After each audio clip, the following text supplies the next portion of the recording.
Don't wanna live as an untold story. Rather go out in a blaze of glory. I can't hear you. I don't feel you. I wanna taste love and pain. Wanna feel pride and shame. I don't wanna take my time. Don't wanna waste one life. I wanna live better days. Never look back and say, could have been me. It could have been me. Could have been me. It could have been me. Could have been me. It could have been me.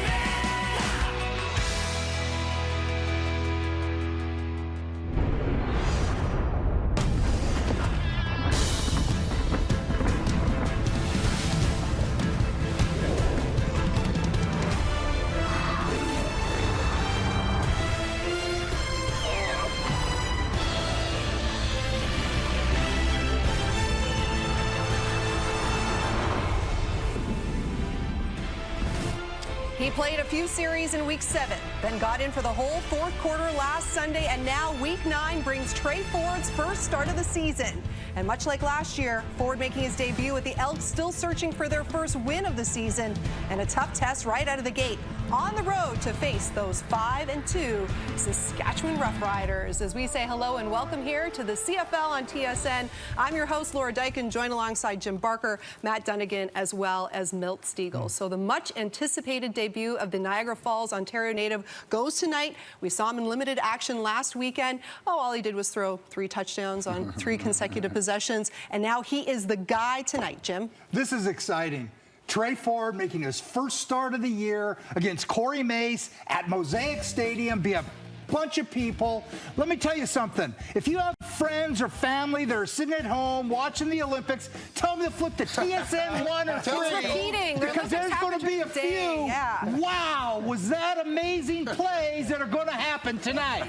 Yeah, I guarantee it. Saskatchewan knows who they're playing tonight. They've been watching video, been working on contain. They've been trying to do everything they possibly can to prepare themselves for this, for number 2, Trey Ford. And you can do all you want during practice, but until you face this kid and his athletic ability, you really don't know what you're getting into. But I guarantee it, Milt, he's going to make his offensive line better tonight. He's going to make that run game better. There's going to be explosive plays. It's going to be an explosive football game. And I'm just really anxious to see whether or not Saskatchewan's defense and Corey Mace can shut him down and contain this kid. Like I said yesterday, is he the best quarterback? Not even close. But in my opinion, he is the best athlete in this league. And there have been a lot of people, Elk fans and not Elk fans, who've been saying, I want to see this man get on the field. Well, we're going to see it tonight. We're going to see what Trey Ford, Dr. Trey, can do against one of the better defenses in the CFL. The Elks are 4-25 in their last 29 games. The only person to get a win, that would be Trey Ford. Dr. Trey. Yes. All right, well, the X is in town. The Queen City X in Regina. Long weekend across much of the country. Lots of ups and downs. A lot of downs for the Elks. See what you did there, Kickoff Laura. is next. Nice. All the clowns.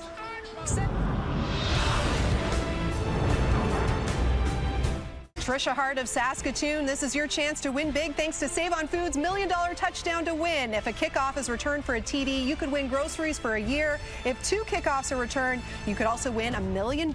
Now let's get you to Mosaic. Dustin Nielsen and Glenn Suter. A beautiful Saturday on the prairie sets the stage for Queen City X and a much anticipated battle between the Elks and the Riders next door at Mosaic Stadium. A win today for the Riders, and they're alone atop the West. The Elks very desperate for a win, and they go back to a guy who showed some flashes last year and last week. Well, last year, the Elks coaching staff waited till the Elks were 0-9 before they gave first-round Canadian draft pick Trey Ford a chance to play. In his second start, he led Edmonton to their first win. He also led them to their last win. That was mid-August of last year. Some fans have said this is, what does it take? Why is it taking so long? Ford gets his first start here tonight of the 24 campaign, and Shea Patterson has to guard against trying to beat Trey Ford. When he watches him from the sideline, he is progressing nicely. He is 2-2 since taking over for Trevor Harris. He hasn't thrown an interception in 2 games. Corey Mays, all you need to know, he's 3-0 at home this season.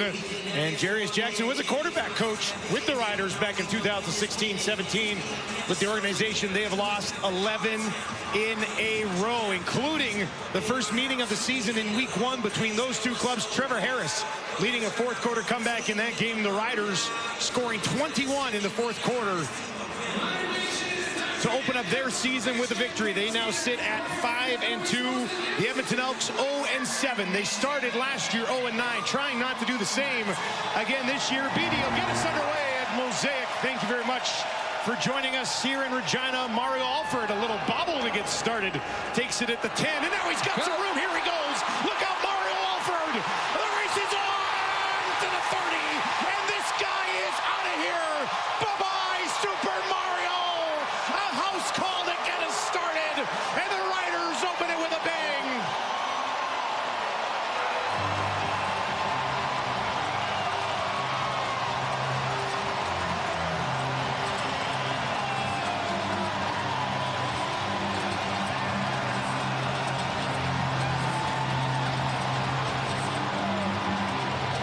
He has been overdue.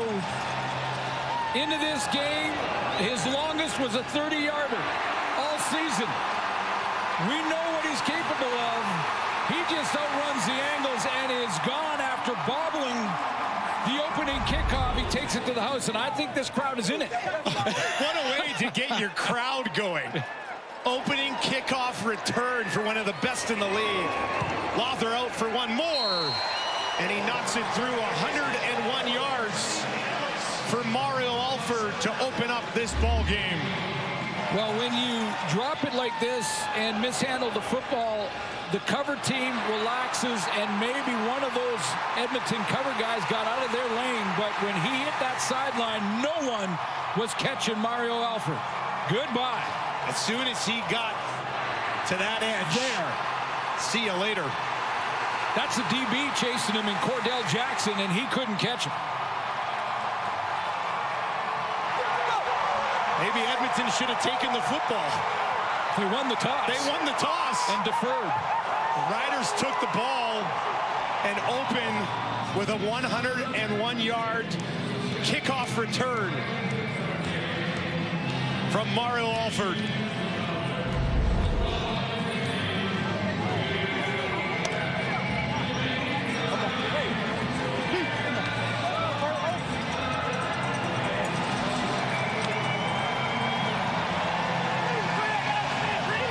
He's had 11.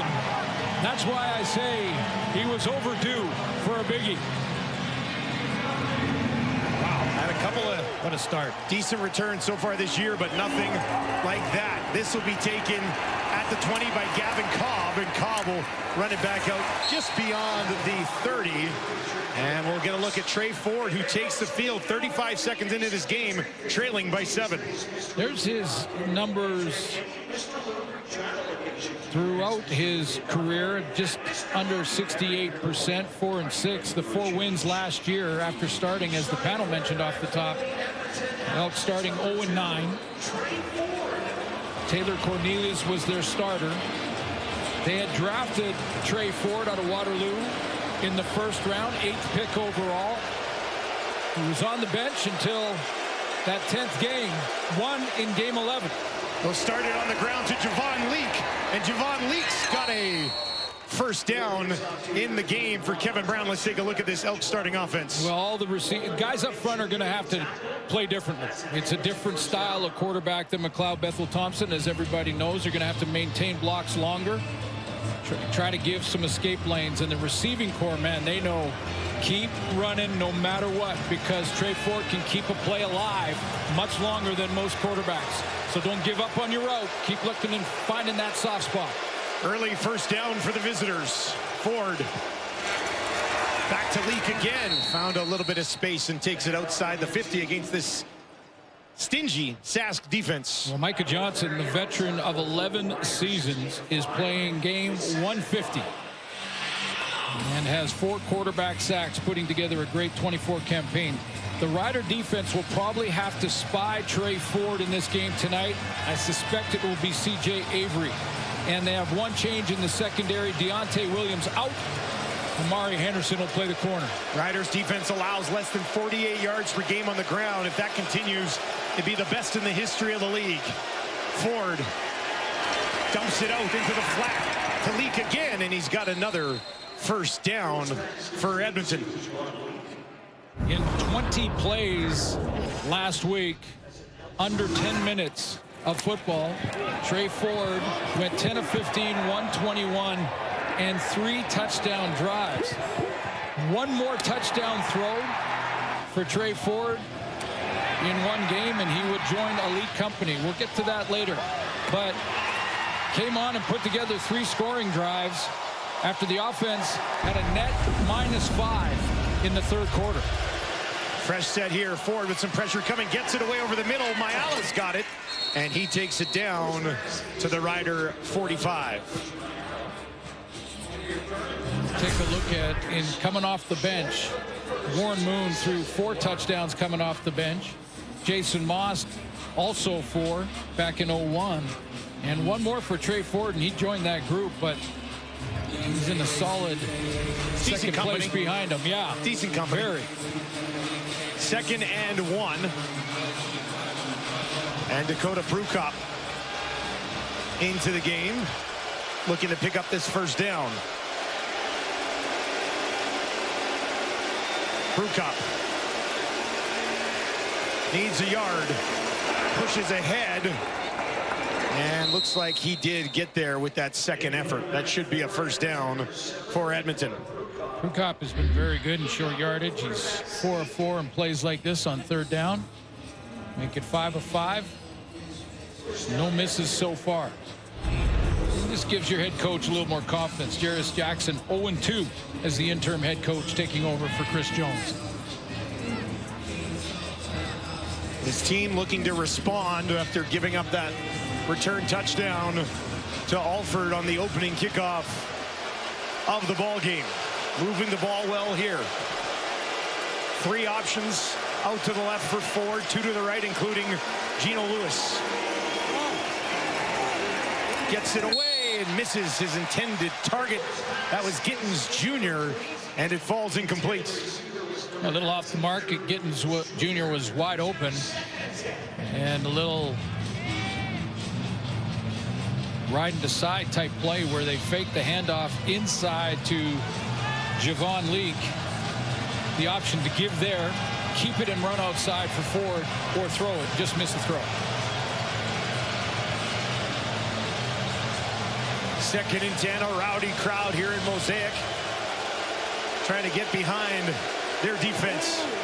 Ford, pressure in his face, escapes out to the right on the run. He's going to keep it. He's got a first down, and he eventually steps out of bounds inside the 25, and that is where he can absolutely kill you. Well, this is the angles, and you know that Corey Mace has talked to his defense about the angles. And if you get up and you go too low, he's going to go around. If you get too high, he's going to cut inside. Watch Malik Carney off the edge to the left. He's going to get up high, goes too tight inside, and outside goes Trey Ford. He's going to stay high so that if he does escape, he escapes in the middle where his friends are. Mentioned Riders defense allowing about 48 yards per game on the ground. Edmonton has 43 on the ground here on their first drive. They'll stay there again. And that's Rankin who takes it up the middle, down inside the 20. And then once he gets outside of that contain, the DBs are in a bind, because now Trey Ford can run or he can throw on the run, and you don't know whether to stay with your receiver or come out of that and your coverage and try to come up and help on the tackle. You're wrong either way, usually. At about 3,000 rushing yards at Waterloo in just 33 games to Trey Ford. 2nd and 8. Looks to his left, throws that way, and that's behind the intended target. It was Dylan Mitchell, and that'll bring up a third down, and Boris Beatty will be called into work. Together a decent drive and get down into field goal range, and that ball again just a little off target. That's 2 throws that didn't look like he set his feet in the pocket. I'm sure our Hall of Fame quarterback back in the studio is watching that and see how his. I talked to Geno Lewis a couple weeks ago. He said his throwing from the pocket has improved tenfold throughout the practices over the last month. Beatty knocks it up and puts it home as the visitors get on the board, trailing the Riders 7-3 because of this. Super Mario Alford would not be caught all the way home for the major.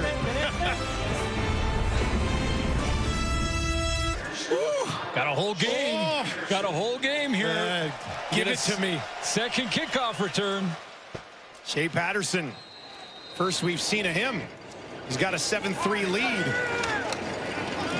Gets that one away quickly. And that's wrapped up about 3 yards shy of a first down. You look at the starting offensive line. Brandon Council will play in there for Jamarcus Hardrick originally, then Jacob Brammer. He replaced Hardrick, and now it'll be Council because Brammer out. Second start for Frankie Hickson with A.J. Ouellette still out of the lineup due to injury in the first 100-yard game last week. Most of those yards in the first half. Nice way for him to get an opportunity and make the most of it. They'll need 2 more here. Hickson stands in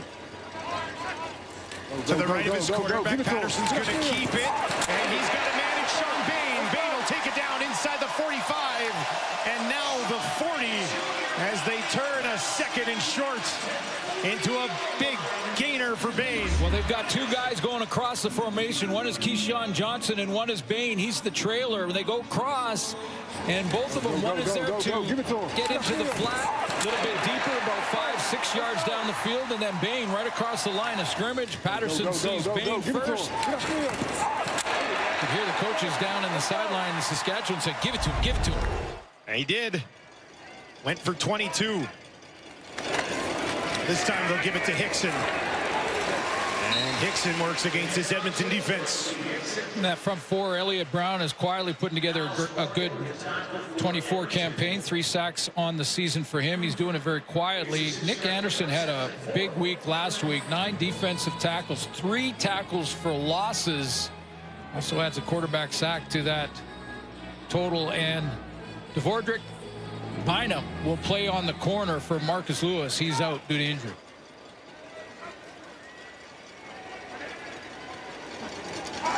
Second and 4, high snap. Patterson hauls it in, no problem. Down the field. Oh, almost, but not quite. Joe got his hands on it, but couldn't complete the catch. Well, I like the throw from Patterson because he wanted to make sure that the DB covering here couldn't get involved in this play. He wants to throw it right to the sideline, and if they're going to make this catch, and JoJo's got to go and try and track it down. Keep it away from the DB. Throw it outside. Mention Patterson hasn't thrown an interception in 2 games, more than 2 games, but JoJo just lost the handle as he was going down. Brett Lawther to restore the 7-point lead, and that one is wide right. Cobb will take a knee in the end zone. Trey Ford getting an opportunity here as the starting quarterback of the Elks, a team, a franchise desperate for a victory.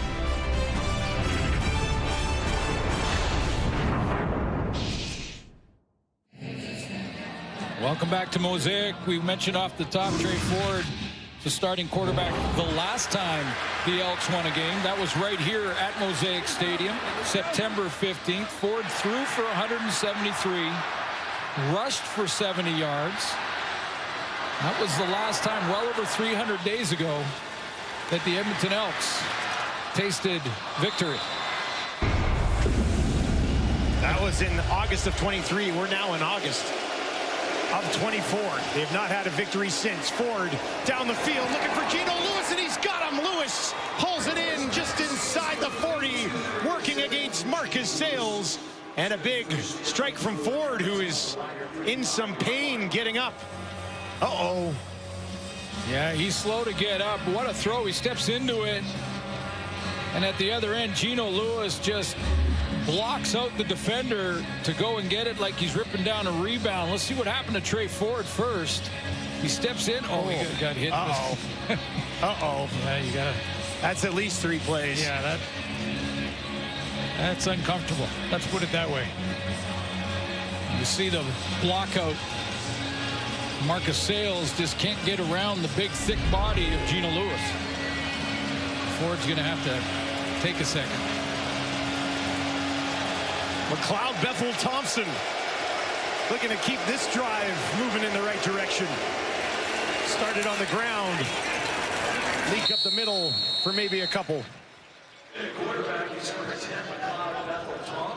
Well, that's it. Ford's going to come right back into the ball game here. Well, he can because he went out on his own. Yeah.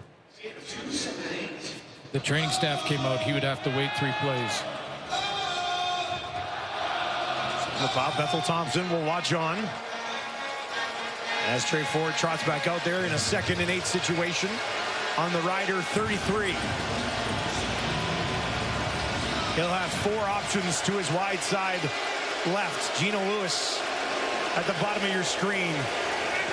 Ford gets it away. Mitchell reaches out for it. That'll be a short gain, though, and 3rd and long will likely lead to another Boris Beatty field goal attempt.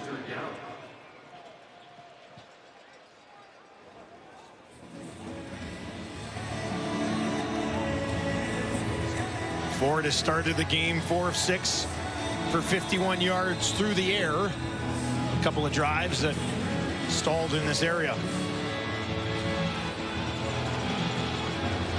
This will be a 38-yard attempt for Boris Beatty.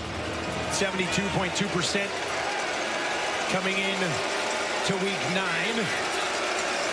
Julian puts that ball down. Beatty knocks it up, and he knocks it through. And we have a 2-point ball game here in the first quarter at Mosaic. Shea Patterson about to get the ball back for his Saskatchewan Roughriders, doing a good job in place of the veteran Trevor Harris.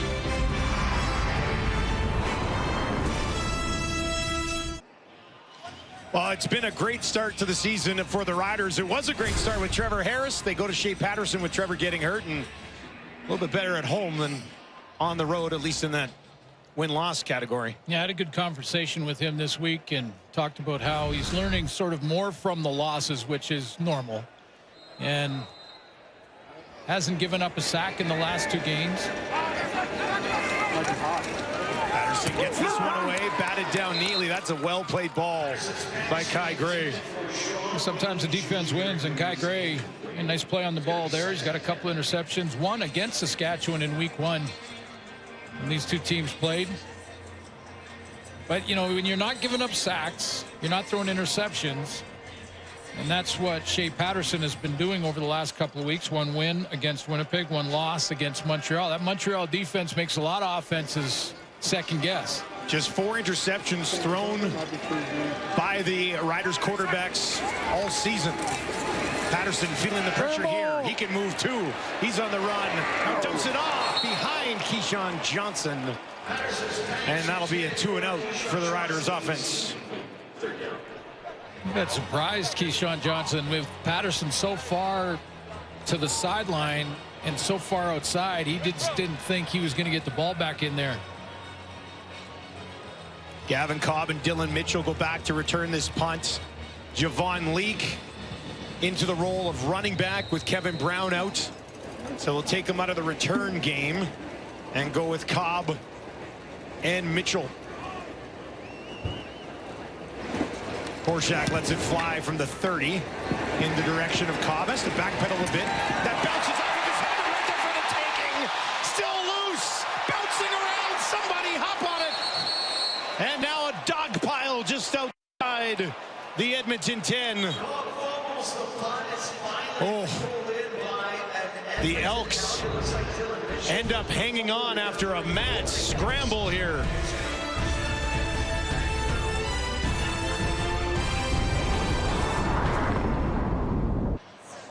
Well, first start of the season for Trey Ford poses a unique challenge for the opposition. For more on that, let's send it down to Britt Dorr.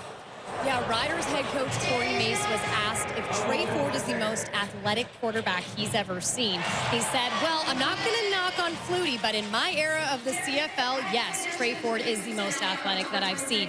We actually talked to Gino Lewis a while ago about Trey Ford, and he said he's an amazing quarterback, but he's even better this year, and that comes from the help of McLeod Bethel-Thompson. Ford said that as well, having the veteran MBT on his side. Said he showed me how to design and install my own plays, all the way down to even just my pregame routine. Now, the Riders defense, every member I talked to this week said this is going to pose a major challenge. He is so dynamic out there in suits. You talked to him about being patient, and he said that comes from my dad, my coaches growing up. They've helped me while I waited for the start again. Big opportunity, no doubt. They'll hand it off. That's Rankin pushing ahead. Recently signed out of Kent State. Got a chance to talk to his coach early in the season and how he was, handling and learning from McLeod Bethel-Thompson. And, that has definitely happened throughout the year. And talking to Trey, Britt and I had a great chance to have that conversation with him with regards to preparation and how he visualizes now every play, walks around, and without anybody else, other teammates on the field, he visualizes each play and how he would check it down, just like he's doing right now. He never did that before. McLeod Bethel-Thompson showed him the way. 2nd and 4. Ford way down the field, drops it in there on the far side, and now it's off to the races the other way. Tevin Jones, the former Rider, with a major strike, his first as a member of the Elks. And Edmonton goes on top. What a story for Tevin Jones. First start, and it comes against his former club, and he goes for 93. When you're visualizing as a player in any position, but certainly at the quarterback position, when you're visualizing, this is how you visualize the play unfolding. You drop back, you have good protection. You step up, you see your starting wide receiver out there in behind coverage, and you drop it right in his hands. You can't throw that football any better. Tevin Jones takes it to the house. Forrest Beatty for one more. And the Elks lead the Riders 13-8. 90 yards in the first quarter for Ford. Yeah, guy who's, he's got that, he's got that game in the calendar. Hold it there, guys. Right at the bottom of your screen is Tevin Jones, who's going to run that double move, basically, a wheel route down the sideline. He gets in behind Marcus Fields.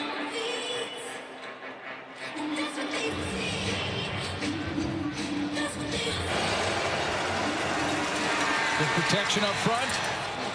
Nice pocket. And without setting the feet, dropped it right in the bucket and then went to celebrate. Well, Jones no longer with the Riders, signed with Edmonton, was basically given a role on special teams. This is his first start because of the injury to Arkel Smith, who could not play this week.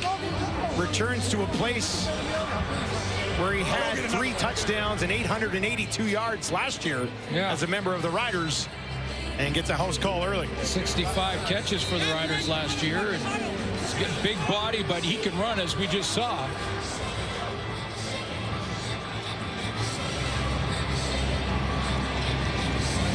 His longest was Saskatchewan, 69 yards. They'll kick it away from Alford. Thomas Bertrand Hudon on the return, and he's taken down just outside the Rider 35.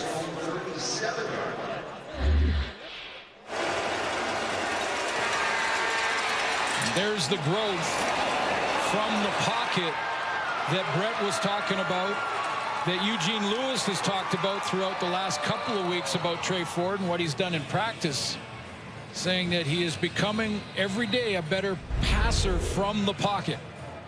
We all know about his athleticism, but that passing from the pocket, and how about that? Stepped up, climbed into the pocket, and threw a strike. Shea Patterson will hand it off.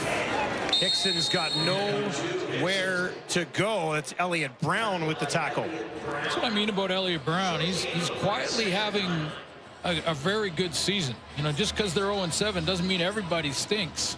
But he's got an interesting build, too, because he's only like 225 pounds. Yeah. A lot of those other defensive linemen are packing 260, 270. Great mobility. He can redirect, can take away a run lane, and then track down a quarterback from behind. Just 1 yard on that first down carry. Patterson needs 9 more. He's in trouble, and he's taken down as the Edmonton defense gets there.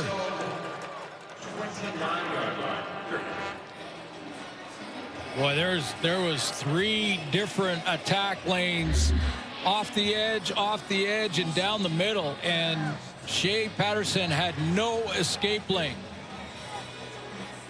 Oakman, wow, monster right up the middle. A whole bunch of old linemen picking themselves up there. 3rd and 18, they'll be forced to kick it away. Korshak hangs one up there. This will be taken by Leak, who is out there this time. And Leak just outside the 30 on the far side of the field. And that'll do it for the opening of 15 minutes. Some fireworks on both sides of this ball game. Mario Alford returns the opening kick for a touchdown. Trey Ford settles in with a deep shot to Tevin Jones. Elks lead. Welcome back to Mosaic in Regina, where the Riders trail the Elks 13-8. And first impressions of Trey Ford here. What do you think? Well, if you look at the last 8 minutes of last game and then the first quarter of this game, Trey Ford has orchestrated 6 drives, 4 touchdowns, 2 field goals in this one here tonight. So in every drive that he's played this season, he's put a touchdown on the board in the last game and a half. Got to be happy with that. If you're Jarius Jackson. Well, and it just, I know there's a whole bunch of fans in Edmonton right now going, why did it take so long? But that's all in the past. Yeah, now, you can't do anything about that, right? Can't change any of that. Long way to go in this one, too, against a really good Riders club so far this season. Ford on the run, heaves another one deep down the field. That time, no. Herjimayala could not track it, and it flies over his head. He's all by himself. Herjimayala, he's got that whole short side of the field to himself, and let's see the route. Nice little stop and go, double move. That's the other thing that this receiving corps can do a lot more of, because they know they can get Trey Ford outside and get him some more time. Double moves take a little time to execute. You can do more of them when your quarterback is out of contain and open to either throw or run. 144 yards through the air for Ford. 23 more on the ground in the first quarter. 2nd and 10 is what he faces here. Just a 3-man rush. Ford with time goes over the middle. Mitchell cuts it back. Good effort. And Dylan Mitchell earns that first down, doesn't he?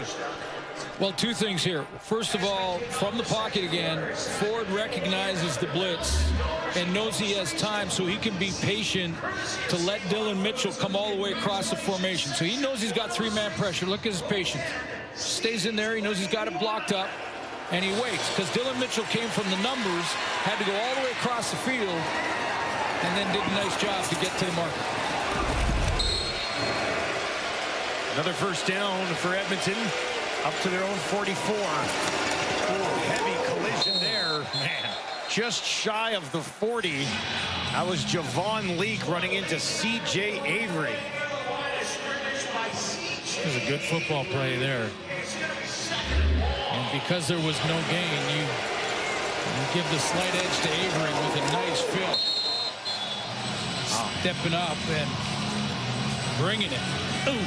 C.J. Avery, C.J. Revis, Jameer Thurman. It's a physical linebacking group. they've had great starts to the season, all three of them. 2nd and 10 here. Ford in trouble, trying to escape, big swoop around. Now he's off to the races on the near side. Trey Ford goes a long way to pick up about 5 yards on that one. It will bring up 3rd down. I got tired just watching that up here in the booth. Well, just think about this defensive lineman and how tired they're going to be. I mean, they had pretty good angles initially, and then he just gave up about 15, 20 yards because he knew he could get around on that blind turn. And man, it puts you in a bind. Baldonado eventually got back to track him down.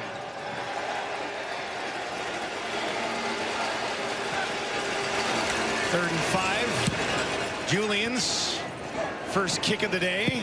Bounces at the 15. And grabbed by a Joe on the near sideline. A fun day in Regina. Unless you don't like rides.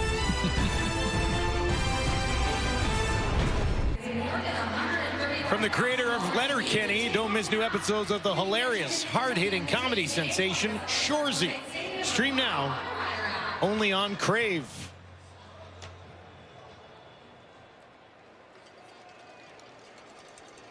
Excellent crowd here at Mosaic.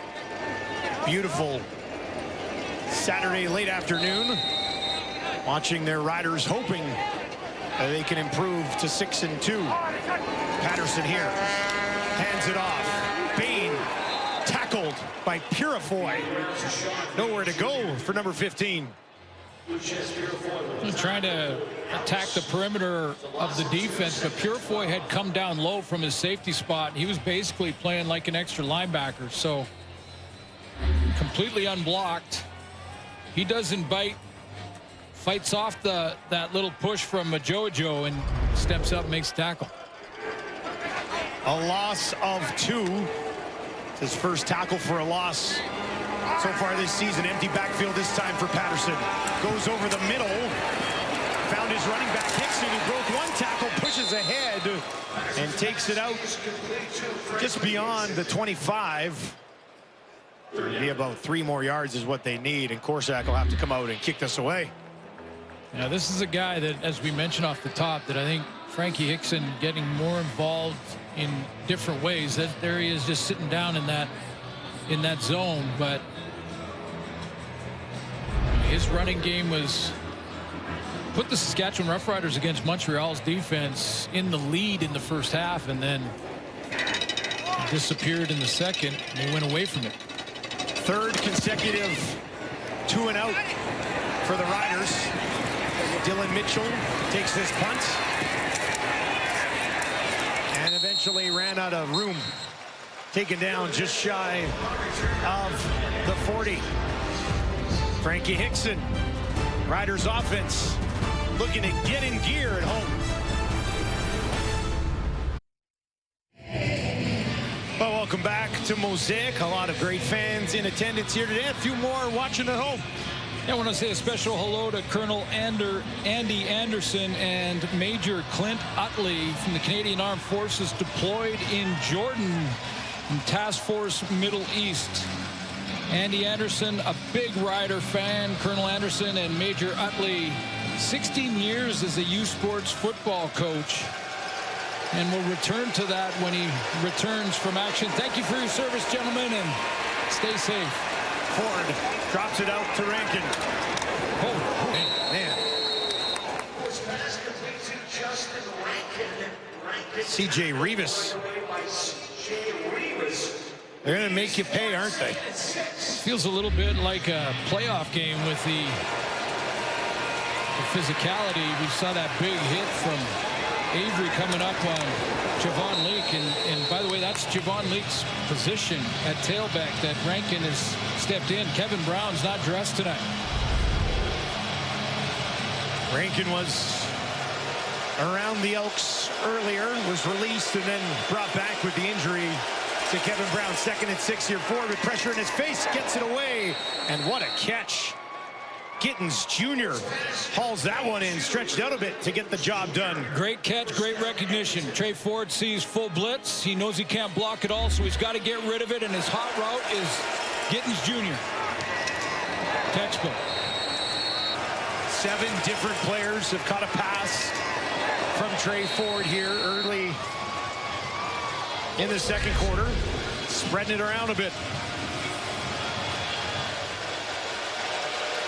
First down that time. Rankin again up the middle, bullying his way ahead for about 8 yards on that first down carry. Puts him in a nice spot on second down. So we've seen Corey Mace's defense go to 3-man pressure, some second downs. We've seen Corey Mace run 4-man or 5-man pressure with stunts. We just saw full blitz, so he's really giving Trey Ford a whole bunch of different looks. See if he maybe can confuse him into throwing it to the wrong color. Definitely when you hide your head behind a board, right? They never know what's happening. 2nd and 2 here for Ford. Rankin again. And that forward progress as he fell ahead will be enough for an Edmonton first down. Yeah, you're right. Justin Rankin was in training camp with the Elks and was released in May. But, you know, if you do get released as a young player coming up, stay in shape, stay ready. You never know. Getting a chance to play Javon Leake in the rotation. From the Rider 49. Leak this time. Javon Leake around Milligan and down the sideline. He'll take it just outside the Rider 30 as he finds some room on the far side of the field. As soon as Trey Ford gets in that run pass option, the RPO, and that's what this look gives you, is the RPO where he turns. Stop it there. Now what do you do as a defender? Do you take Ford? Do you take Javon Leake? Or are you covering down your receivers in the back end? That's the difficulty when you've got an athlete playing quarterback like Ford. A lot of teams run it, but if their quarterback is not real fast to the edge, it takes away one of the options. Fresh set of downs from the 31. Back into the hands of Leake again. Makes a couple of guys miss. Secures the ball and takes it down to the 15. So what do you do if you're the SAS defense? Stick with it, stay in your lanes, and most importantly from the D-line or linebackers, if you're rushing, stay together on the rush. If 2 guys or 1 guy gets too high and the other guy is slow and still at the line of scrimmage, that's where the escape lane is created. So go as a unit and collapse the pocket rather than go one-on-one and try and sort of beat your man and get up there on your own. That was Milligan. He got around again. That's not easy to do. Nice move from Leake. 1st and 10 here now. Ford just dumps it off to Rankin. Made the first man miss, taken down at the 15. Net yards so far in this ball game, 271 Edmonton, 36 for the Riders. Pretty lopsided affair midway through the second quarter. Still just a 5-point game. Big return if you're just joining us from Mario Alford on the opening kickoff for Saskatchewan. Offensively, they really haven't generated much since. 2nd and 8 for Ford. Big play here for the Saskatchewan D. Ford from the pocket. Now dumps it off to his running back. Rankin trying to push ahead. And he's going to be stopped about a yard shy of a first down. Decision time, and Jarius Jackson's running down to the, he's saying field goal. They're going to go field goal.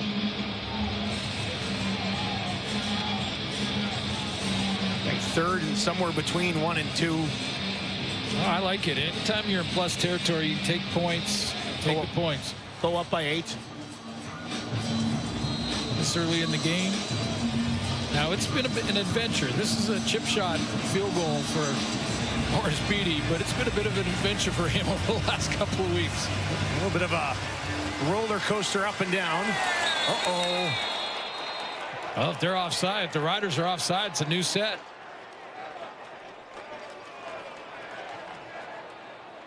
Looks like they were.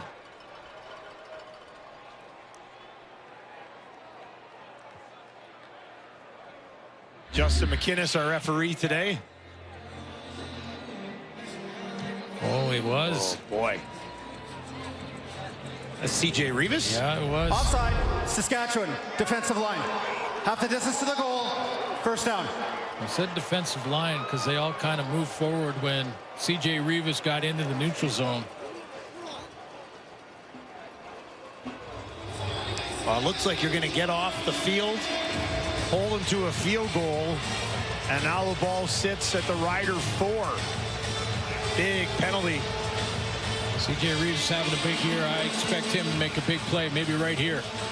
They go in his zone. It's not the mistake, it's what you do the very next down that matters. 10th play of the drive for the Elks.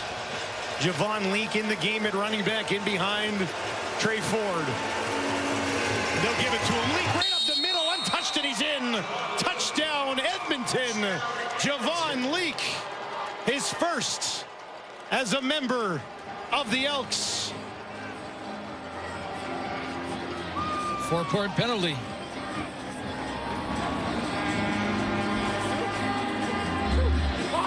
Sometimes it's not the amount of penalties or the amount of yards that you take in penalties. It's the timing of the penalties. And on 3rd and a couple, CJ Rivas jumps, turns into a major. That's the first rushing touchdown Edmonton has had this year that was not scored by Dakota Prukop. Boris Beatty. Holy, deep into the stats, Batman. Well, what can I say? Very nice. I've got nothing else to do with my life. Javon Leak. More opportunity today with Kevin Brown banged up. And he takes advantage of it in the form of a touchdown. Playoff game in Edmonton on Sunday as well. It looks like a different team, doesn't it? I mean, statistically alone here in the first half, they've rushed for almost 100 yards against the best rush defense in the league.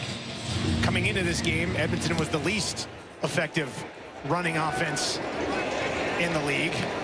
Udonis take this over top of his head, brings it back out, and is upended just outside the 15. Let's send it down to Britt Dort for a little bit of information on a couple injured guys who having an impact in the community. Britt?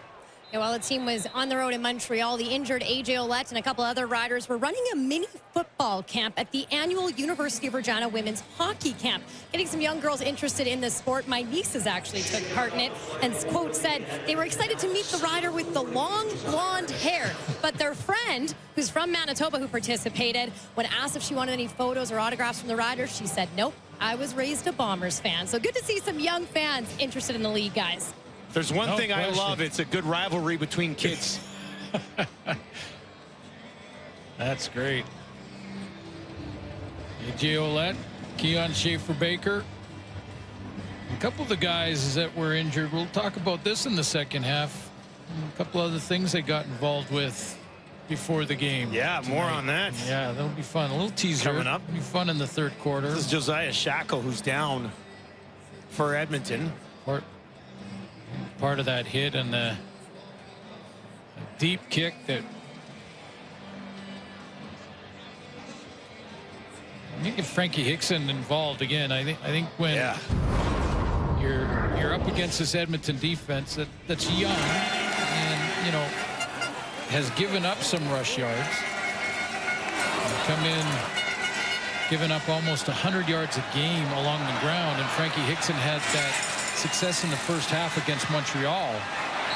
It just makes sense to sort of get him established, or at least try to against this Edmonton D, and then get Shea Patterson into second and manageable or second and short. Yeah, they just haven't been able to run many plays in the first half. Like, Patterson's thrown 6 passes, Hickson's got two carries, and Sean Bain has 1. So haven't had the ball much. Edmonton's offense has been on the field a lot. Look at that first down. It's 13-1 in favor of the visitors. Patterson will try to ignite things here. Fakes the handoff. Looks down the field. Near side defender falls. And it's hauled in neatly there by Emilus. Yeah, that's a nice route, first of all, from Sam Emilus, who become #1 target for Shea Patterson. See, he stems up into the middle off the line of scrimmage. Instead of running straight at the DB, he stems inside a little bit, gets him thinking of an inside route, and then breaks to the sideline. First target of the day for Emilus. Leads this team in targets, catches, and receiving yards. This time they'll hand it off to Hickson. Trying to stretch him out a little bit. And a pretty decent pickup on first down for Frankie Hickson. Yeah, that's what I mean. That's a great run right there. That's a great first down play. It allows your offensive line to lean on that front hand, get down the field, make a block, go hit somebody. A Joe comes out. He gets the lead block on Nick Anderson.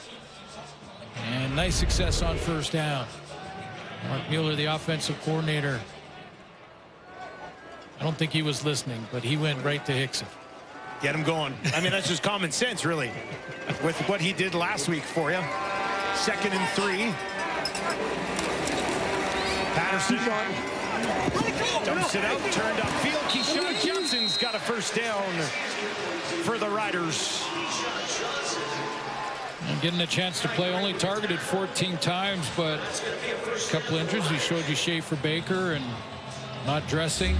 Keyshawn Johnson gets a chance to play out of Fresno State. And a couple of big-time receivers played at Fresno State.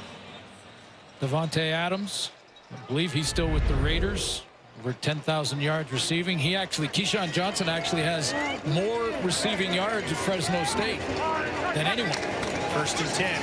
Patterson look down the field. Now he's pressured, high steps away, buys himself a little bit of time, and now he's going to keep it for a slide just outside the 50. Using his legs to get something out of nothing as we head inside. 3 minutes at halftime. I'm going to sneak over there. Haven't told you, Stu. You're coming with. Get some donuts.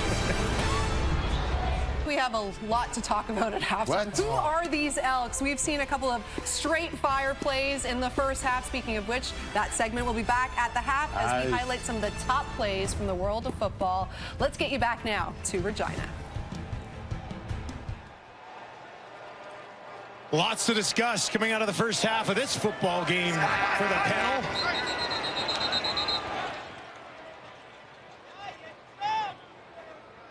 Whistles here. Elliott Brown says he never crossed the line. And he got back. Yeah.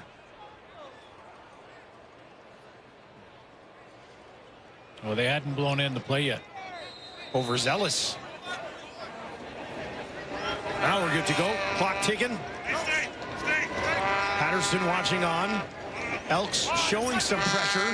Now they will bring 5. Patterson backpedaling. Gets it away. First down. Just beyond midfield as he goes back to Emilus, who has a few words for Luchez Purifoy.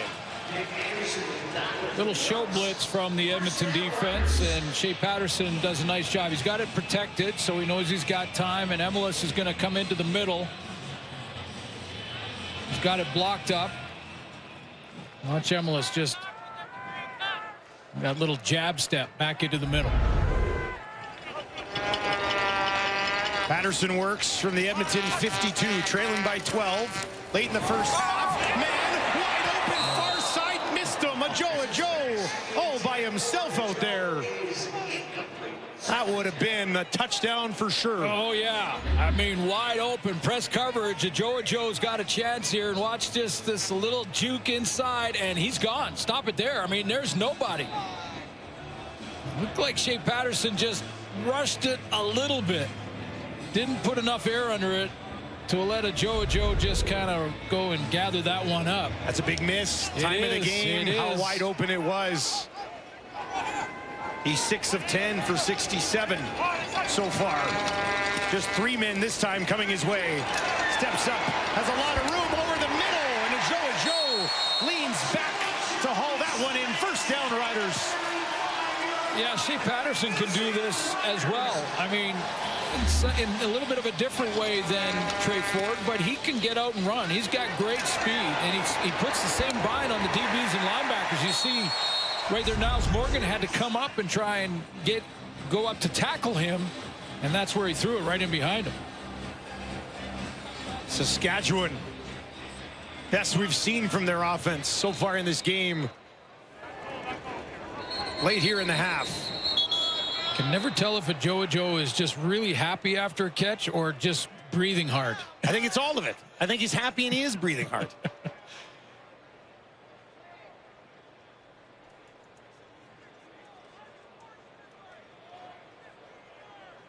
Okay, the officials coming together here for a discussion. I believe involves Oakman. There's the flag. They'll throw something here. Oakman watching on. Did he say something or? Told he might have grabbed the ball at the line of scrimmage, but Justin McInnes will hopefully have an answer for us here right away. There he is there. We have a 10-yard misconduct penalty against Edmonton, number 91. First down. Oh. Oakman went and kicked the ball after they placed it. Yeah, not going to be allowed to do that. No. Really delay a game. Moves the ball up to the Edmonton 21.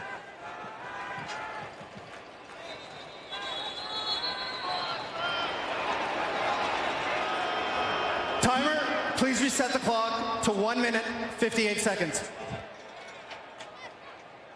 Quick little clock reset. Lots of time remaining here in the half. Riders looking to cut into this 12-point deficit. Patterson down the field for Bain, hauls it in. Touchdown Riders, Patterson. Bain, end zone.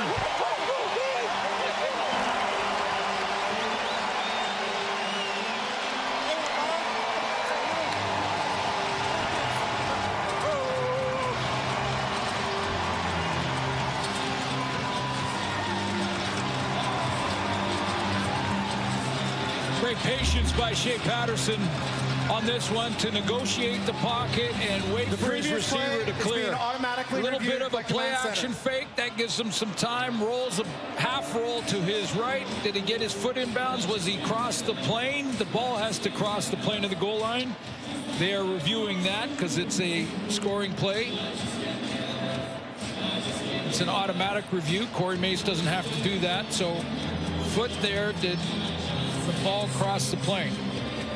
It's ruled a touchdown, so they need enough evidence there to overturn that call, but here's a look. This will be a good one.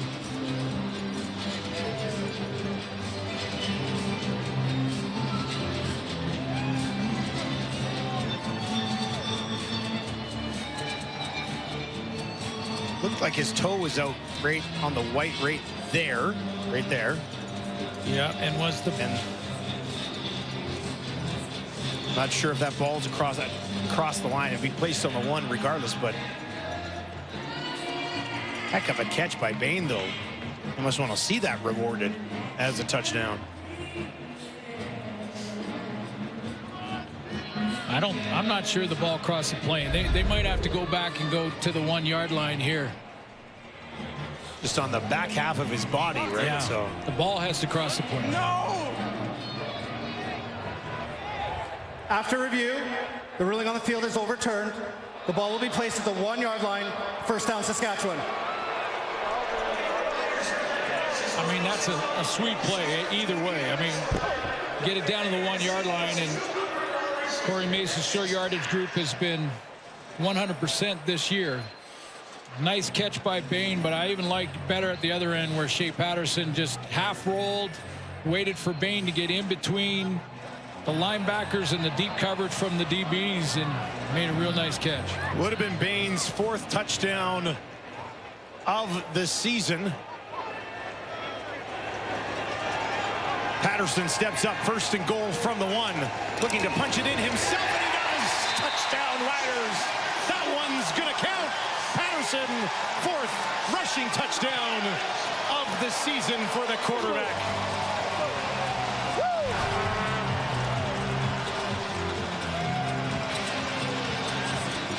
Well, there's a lot to unfold in this drive for Shea Patterson. A lot of good. And this is what we talk about when we're saying that he is progressing nicely in replacing Trevor Harris as the starter in Saskatchewan. Now, Harris is close to returning, but Shea Patterson keeps getting better. He's bounced back from adversity. Before that drive started, you talked about the graphic, 13 first downs to 1 for the Edmonton Elks. Critical drive for Patterson and his Riders, and they got it. Trailing now by just 5. And Shea Patterson, to start this drive, remember, missed a throw. I mean, the first play of this drive, he had a JoJo down the sideline for a touchdown throw, and he missed him. So he flushed that, came back, got on the move and on the roll, looked like he was going to run, and then threw it in there to a JoJo for a first down.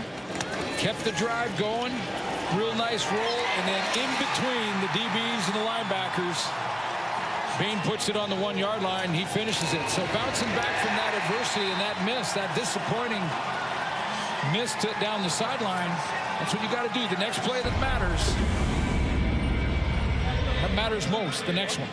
9 plays, 93 yards in 2 minutes and 50 seconds.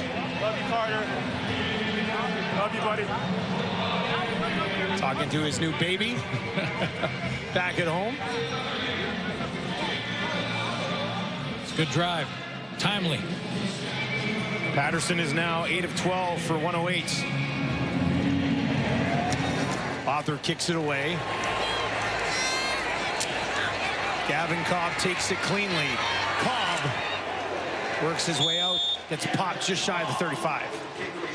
The Ultra Hole Challenge is back, featuring Wayne Gretzky and Michael Block. Choose your ball now at MichelobUltraHole.ca. And Javon Leake down on the field. He wasn't even the one who returned the ball here. It was Cobb. We talked about how they'd been running Cobb and Mitchell out there a little bit, and we're mixing in Leake because he's involved in the running game. And now Javon Leake, one of the big offseason acquisitions, is down on the field. He was in a collision here trying to get a lead block on with Kosi Onyeka. Took the worst of that hit. Oh, he's up, running off. Keep tabs on that one. Trey Ford will get the ball here, 190 yards through the air, 10 of 13 and a touchdown. A couple of carries for 28 yards. As Leake catches breath. That's what it was. The guy, the wind knock got him.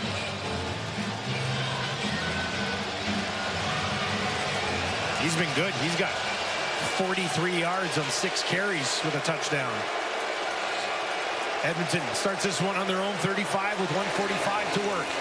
Rankin will take the handoff, pushing ahead, and he breaks a tackle. He's got a first down and much more. Carries it all the way out to the 53.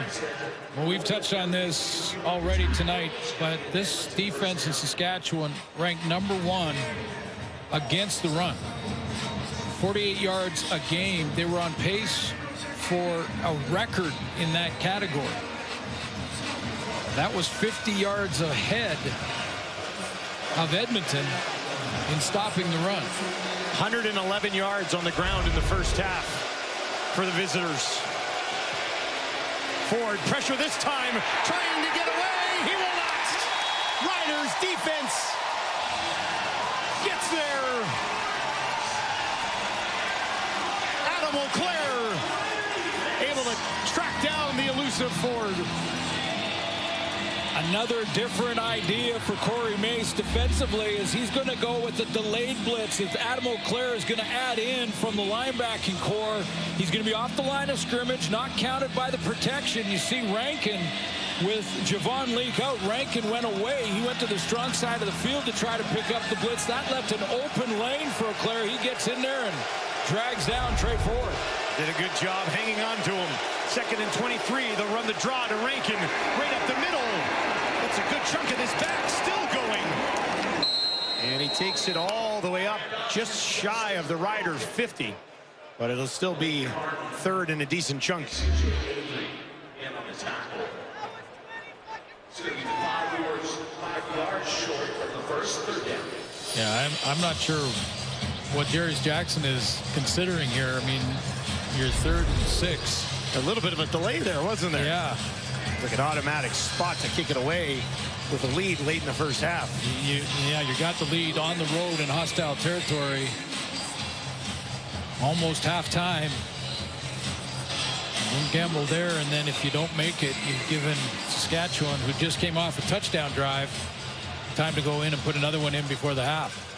Well, depending on the field position that Mario Alford can give you, they still might have enough time. Yeah, that's true. That's true. With him back there, you never know. Julian hangs it up there. Alford will wait. Takes it at the 3. Alford picks his way back up just short of the 15. Don't go anywhere at the half. Good discussion coming up on both sides of this football game so far. Special teams, offense, defense, they'll have it all for you at the half. You've got the numbers too, but 10 of 13, 190 for Ford and a touchdown. Shea Patterson, nice drive there to answer and pull closer. 8 of 12, 108 yards. Thought he had a touchdown throw, but they put it on the 1-yard line and he went in. Touchdown run. Edmonton averaging 24.9 points per game this season. They've hung 20 on the Riders here in the first half. Hickson, nice cut. Frankie Hickson.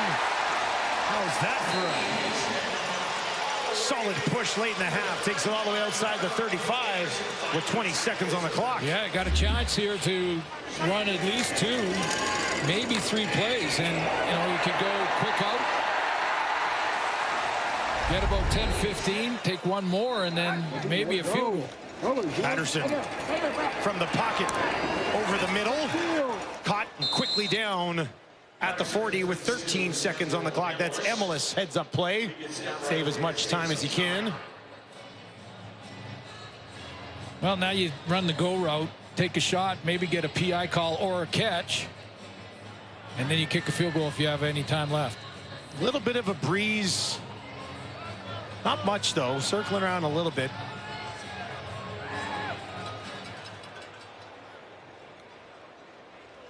Father watches on as that clock ticks down to 0. So here we go. 2nd and 5. Patterson just hands it off. Run it out. And that'll do it as Hickson picks up a first down late. Well, Trey Ford has Edmonton on top, 20-15, 10 of 13, like we mentioned, 190 yards and a touchdown. What'd you think of his first half, Susan? I thought it was excellent. I thought it was what we expected to see from Trey Ford. The magic athletically. He made some plays from the pocket. I know there's a lot of fans in Edmonton going, why did it take so long?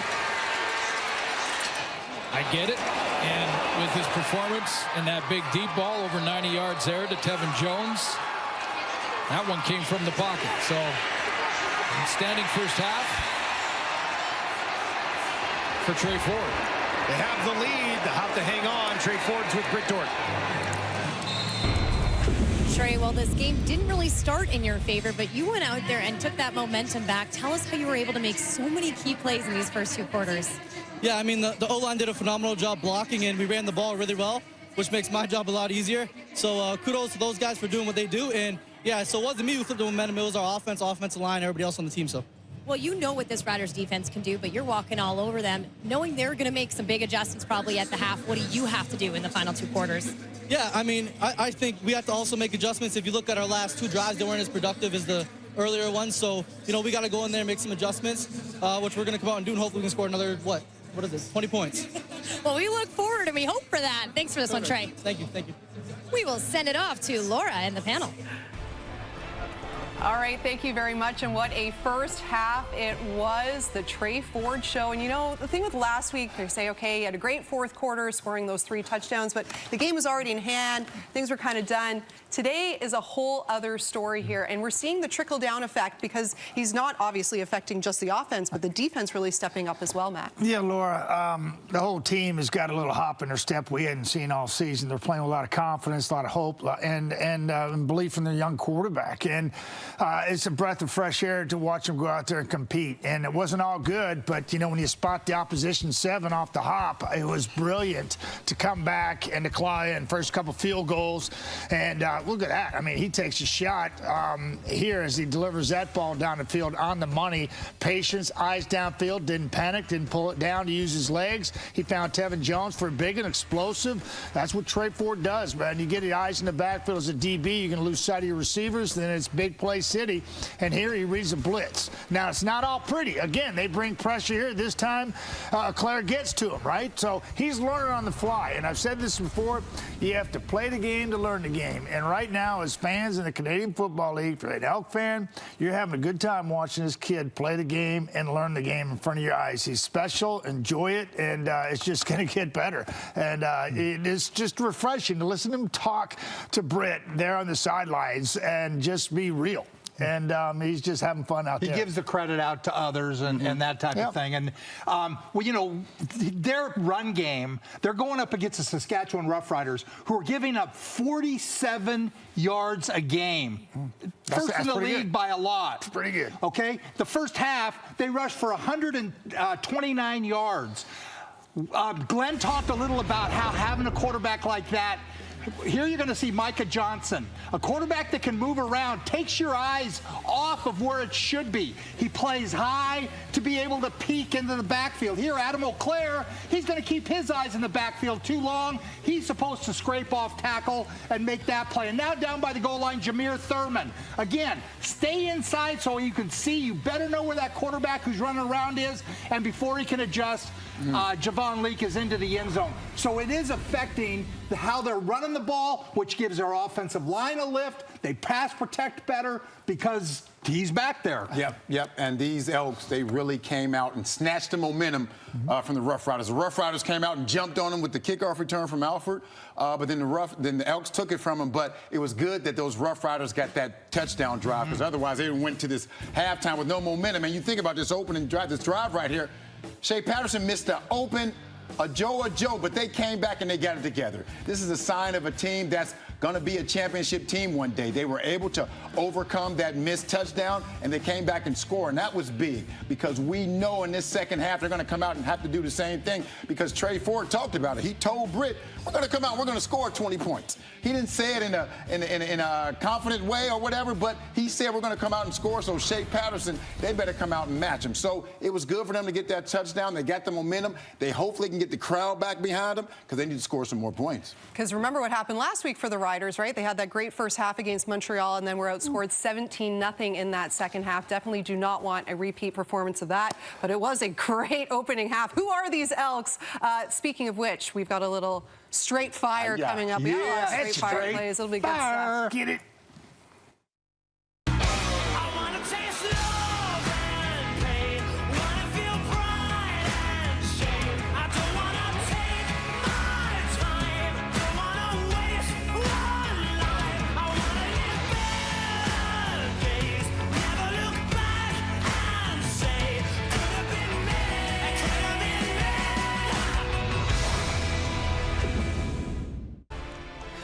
Well, Week 9 will wrap up tomorrow night with the Argos and the Stamps, the first of the home at home. They will be in Toronto on Friday. The Argos looking for their second straight win. The Stamps looking to remain undefeated at home. It all gets underway at 7 Eastern Time. Well, it is time now for our favorite segment, quickly becoming our favorite segment, Straight Fire, where we celebrate some of the best plays from the wonderful world of football here on the CFL on TSN. And Matt, you're kicking things off for us. Let's go. Canadian Senior Flag Football National Championships in Kamloops. Alberta quarterback Arthur Duran, Hail Mary to Bryce Hickson. He rises above for the game winner.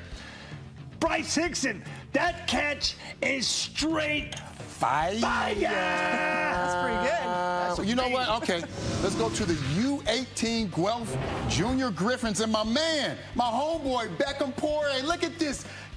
Oh, that nasty catch. Sticky. Fingertips. And since he's in the checkerboard end zone, we're going to have to king him. Checkmate. Straight fire style. Now we're at the under-16 Waterloo Warriors against Peel in the semifinals. Punt return, Turner Caleb Scouting, known throughout the world as Scooter, scoots 82 yards through every Peel defender to lead them into Sunday night's championship game. Now that is straight fire! Little women's flag football now at Mosaic Stadium. Caitlin Gebhardt just putting it all on that one. Caitlin's team would win this game. And don't forget, flag football is part of the Summer Olympics and the LA Games in 2028. So perhaps we'll see Caitlin and company representing Canada there. If you are interested in being part of this segment, you can email our fearless leader, our producer, Jamie Rydell. But we want just football plays. We love the soccer plays and baseball, but this is, you know, we're talking football here. And we didn't need to send in this play because, yes, we got a straight fire play right off the hop of this football game with Super Mario. We don't have rights to the music, unfortunately, so we had to do our best. We were thinking the four of us would maybe sing it, but that wouldn't really do it justice for Mr. Super Mario Alford here. To the house. Where's Luigi, baby? Where's Luigi? Luigi's in the crowd. Yoshi, I love the Luigi? hat as well. Unfortunately for the Riders, they kind of got a little shell-shocked after that, but they did give us a straight fire play. And again, if you are interested, you could be featured in this segment moving forward. Good thing we all didn't lose our voices trying to yell here, but we could be in store for a very entertaining second half in Regina. Can the Elks get their first win of the season? Will the Riders stay undefeated at home? Elks by 5. I think Kermit is a big fan of things so far. You guys creep. Patrick Mahomes? Oh, that was me. Or Miss Pig.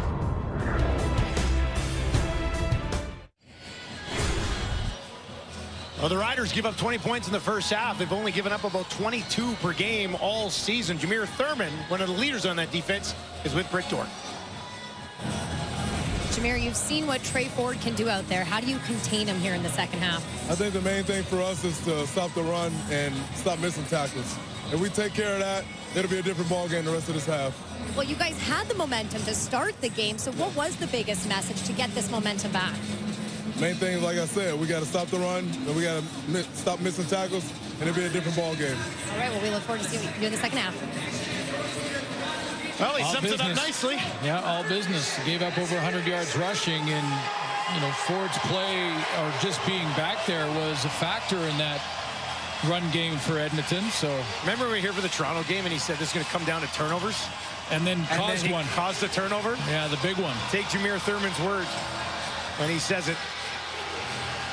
So run defense is their priority, and that's what they talked about at halftime. Dylan Mitchell, Gavin Cobb go back to return this kick if it gets taken back. Somebody's going to win $1 million. Mario Alford already has one in the books. Lothar will get us started in 2015 as we begin quarter number 3. Dylan Mitchell. Mitchell picks his way through, and he'll be taken down right around that Edmonton 40. Trey Ford also had the big one in the first half to Tevin Jones, and this was the 4th longest play in CFL history by a Canadian quarterback. Well thrown ball too, wasn't it? Dropped it right in there. Very well thrown ball. Russ Jackson, number 1 on that list, and also number 3. And Nathan Rourke. Good luck with Nathan down in Atlanta. Just signed there.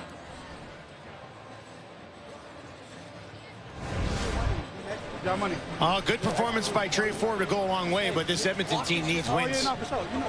They need wins. They need them right now. They lead 20-15. This season, when Edmonton leads at the half, they're 0-2. So they've had a couple of halftime leads, but have not been able to hang on. Basically all one-possession losses. I mean, walk-off field goals, things like that. They've been right in there to the final 3 minutes of games. Well, can this offense pick up where it left off in the first half?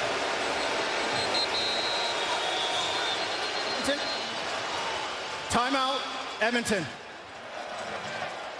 Jarius Jackson didn't have a full complement on the field. And who's coming out? That's a really lonely run. And it might not have even been his fault. Timer, please reset the clock to 14:34. 14:34. I think there was Tanner Green that came out late. Well, now Tevin Jones is coming off. Dylan Mitchell's upset. Or Umayala's going to come on. This is the beginning of the third quarter. I don't know how you wouldn't have these ducks in a row to start the second half. And have to burn a timeout. Sloppy. Nobody looks like they know what's going on out there offensively right now. And now they're going to take a time count violation. Edmonton, number 2. What a Penalty. disaster. It'll remain first down. To start this half for Edmonton's offense. You take a timeout, then you still can't get the ball snapped in time.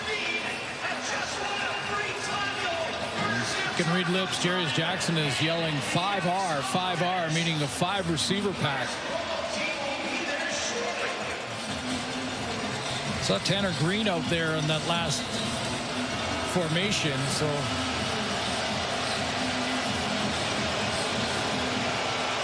And they get it away this time. 1st and 15. Ford dumps it off. Mayala near side, upended heavily.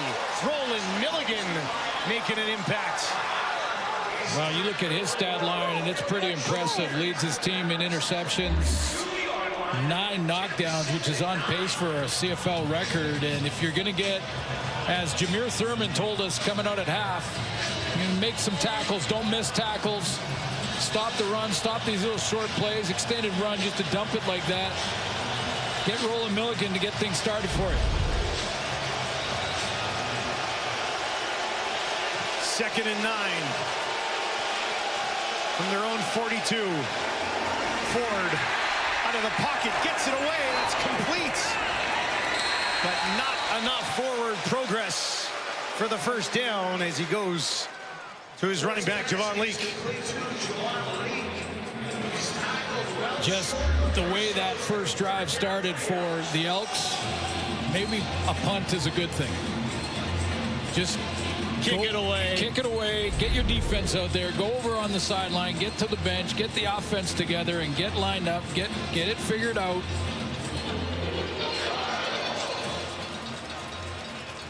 Mass confusion to start their offensive lead for Edmonton. Now they'll kick it away. Mario Alford waits. Julian, towering kick. Alford takes it at the 1. Mario Alford takes it back far sideline, just past the 15.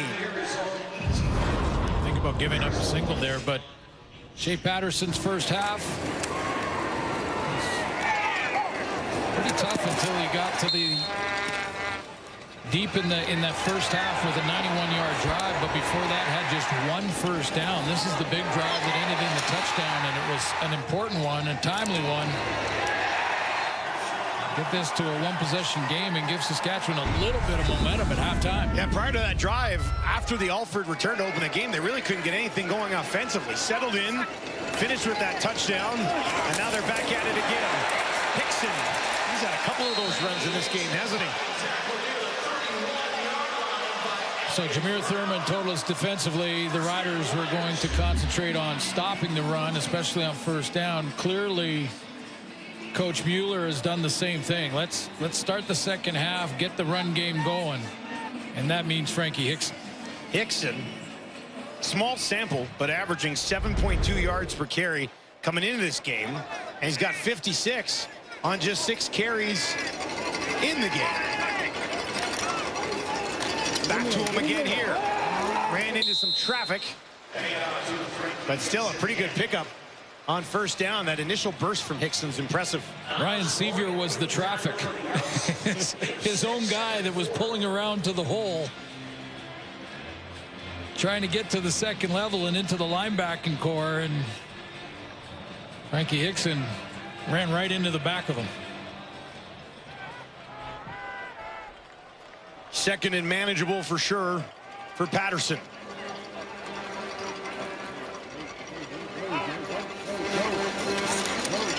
In the pocket, now down the field, up for grabs, far side, incomplete. Cordell Jackson had a crack at it as he defended against the Joe.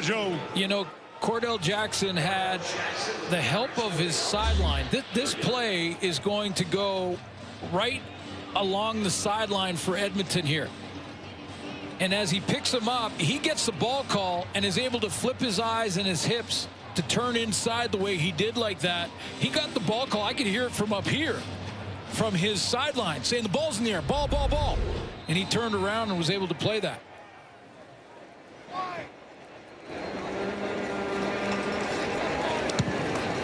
Korshak. Gavin Cobb. Spins. And wrapped up there by Herdman Reed. Cordell Jackson has one interception on the season. Almost found another one there.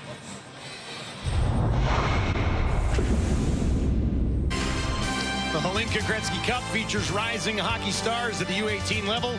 Team Canada makes their debut against Switzerland on Monday, 9:30 Eastern, 6:30 Pacific on a TSN. And Suits, I have to tell you, I'll be cheating on you for a week. I'll have Craig Button riding shotgun with me on that tournament. It hurts me, man. That hurts me. I'll be back with you next Sunday in Edmonton. Should be a fun week of hockey, though. Looking forward to that. Trey Ford starts this drive, handing it off. Lee trying to turn it back inside that defense, and he's gang tackled by the Riders just beyond the line of scrimmage. Jameer Thurman's message received. No more missing tackles. No more missing tackles. And one way you can avoid missing tackles is gang tackle. More than one guy. That time it was 3 or 4.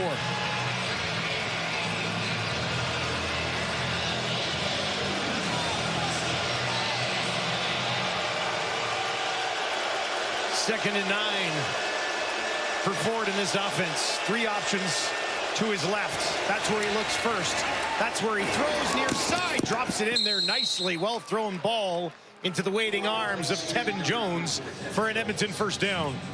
Riders are going to go with this delayed blitz. Remember when they got Adam O'Clair in there with the sack early? They tried it again, this time with Jameer Thurman playing off the ball, about 3 or 4 steps back. But Trey Ford's answer to it is to throw the timing route, the intermediate timing route. He knows if the linebackers are going to come from depth, he's got that extra split second or two to let Tevin Jones get to his out route. Ford now over 200 yards on the game. Tevin Jones at 104 on 2 catches. Ford on the run this time, right up the middle. Slides and avoids any serious damage with Thurman and Malik Carney right there. Got to know when to pick your spots, don't you? No, I think that's wise for every quarterback in the league. Yeah, no matter who you are. It doesn't matter who you are, whether you're a runner or not. You got those big boys tracking you down in the open field. Get down. Got 3 yards on the mini scramble. Got to have 7 more.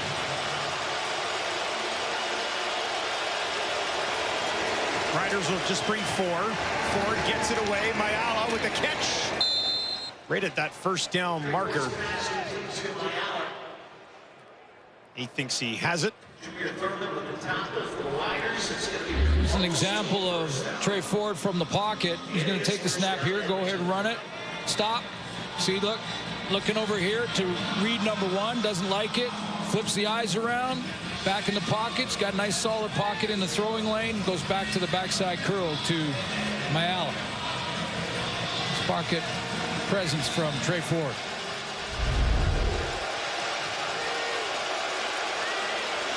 Creeping up towards midfield. Ford, a ton of time. Way down the field, looking for Gino Lewis. Intercepted. Roland Milligan, who else? His 5th of the season. An absolute ball hawk. Ford looking for Lewis. Heavily covered. And Milligan is there to take it away for the Riders.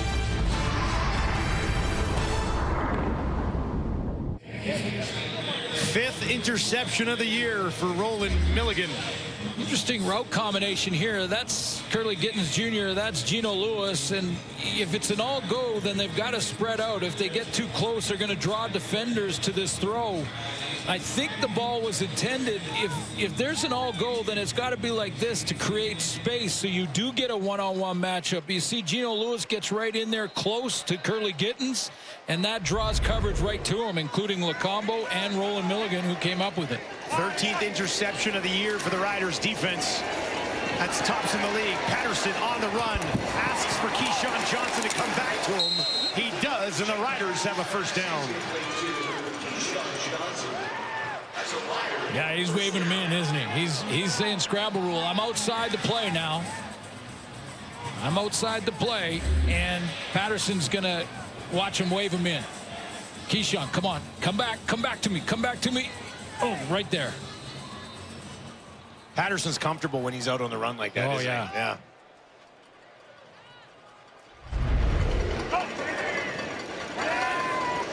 Up to the Rider 28. Back on the ground for Hickson. Has some blocking, but it just didn't open anything up as a tackle made there by Noah Taylor. Just really strung that one out. Didn't give any run lanes there to Frankie Hickson. Put Shea Patterson in second and long. Patterson 10 of 15 so far in this game. As his Riders in a good battle here, trailing by 5 at home. Patterson eyes down the field. Now he's got some pressure in his face, trying to escape. Block opens things up, and now Patterson's got some room on the far side. He's forced out of bounds and will not have enough to pick up the first down. Trevor Reed is going to take 2 out on this scramble. Coach Shivers he thinks there might have been a penalty here, but watch how this unfolds when Shea Patterson escapes the opposite way. He's going to blind turn out of there, right there, and watch this block. A push on the side that takes 2 out from Trevor Reed.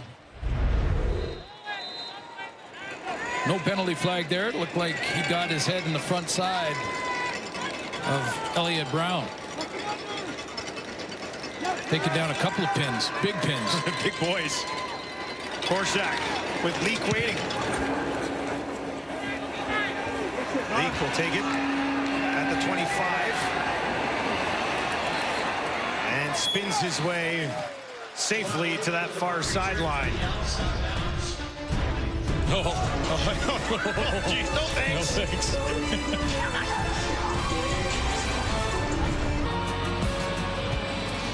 Roland Milligan taking one away from Trey Ford. Welcome to the club, Trey. Milligan's been taking him away from everybody. What a season that guy's having.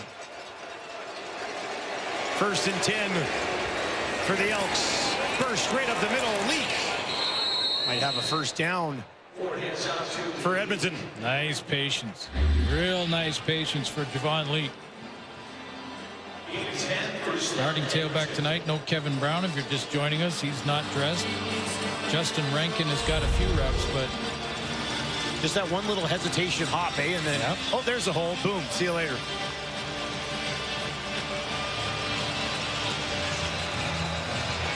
Leak has a touchdown in the game. If you are just joining us, back in the first half, all the points in this game coming in the first 2 quarters. Nothing yet here. 1st and 10 for Ford. Back to Leak again. This time he's wrapped up by Revis, spun around and taken down.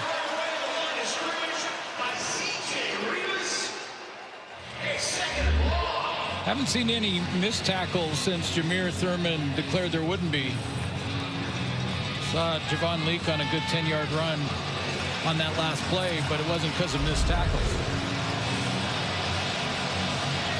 Just a couple on the ground there for Leak. And now a 2nd and 8. as loud as I've heard the stadium this year, I think. Oh, for sure.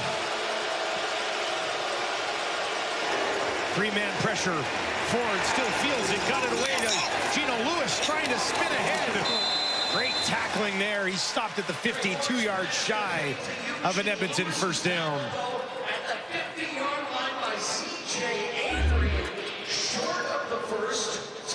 Great tackling. You know, it wasn't just what Jameer Thurman said to Brett at halftime. It was how he said it. The way he said it. Yeah. Yeah. Like business-like as he could be. Just straight frown. We've got to tackle better. And they have done exactly that so far this third quarter.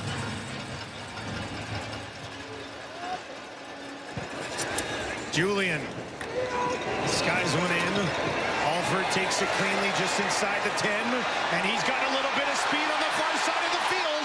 Super Mario hopping his way up to the 50 and eventually forced out of bounds at midfield. Took back a kick return earlier. Thought he might do it with the punt right there as well.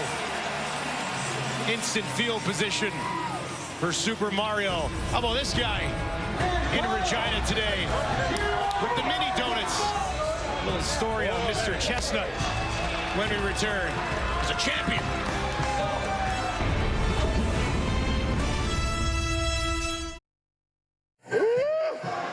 Hey, when he going down today, this round of green right here, I'm coming for him. I'm coming. Believe you hit me, am I going down? Calling out Joey Chestnut. I don't like your odds. Let's find out what he's doing in town. Send it down to Britt Dorn. Well, Joey Chestnut doesn't miss a chance at coming to the local fair here in Regina. He's been coming for the last few years to show off his talents in his sport. Last year, 304 mini donuts in 8 minutes he ate. This year, he topped it. He went over to 343, setting a new record. And he went against some of the guys in the green and white. Don't worry, not the guys who are playing today. They did get, I think, 98 between the group of them. So they did seem pretty well. I asked Marcus Hardrick about it. He told me one word: embarrassing. 7 men there, brother! So impressive, but so disgusting. So all of the riders that did it on the injured list got to 98. Joey Chestnut, 343. Oh, man. Like, how many of those mini donuts do you think you could eat in 8 minutes? 3? How about you? I don't know. Like, I don't know. We were talking about this before the game. I'm thinking, like, hey, take down 6, 7 a minute, 8 minutes. Like, I don't. What? But if the 3 players only did 98, maybe like 20. I don't know. Maybe only 20. Well, I could do 30. We're coming up on a quarter break. I could do 30. We got 3 minutes to the end of the quarter. Let me load up a plate for you. See what you can pull off. See what you can do. Here's Patterson down the field. Keyshawn Johnson's got it. Well thrown ball from Patterson, too. Found Johnson in a hole in that defense. Yeah, he had to thread the needle to get it there. Real nice route here from Keyshawn Johnson, and he's got coverage. But Patterson puts it right where he has to. And I like that Johnson here doesn't show his hands. He doesn't show his cards until the ball's about to arrive. So he keeps his hands down and keeps running. And then as the ball's arriving, that's when he flashes his hands up and pulls it down. Doesn't give the DB a hint that the ball's on its way. 26 yards to Johnson. And the Riders are in business here from the Edmonton 29. Back to Hickson.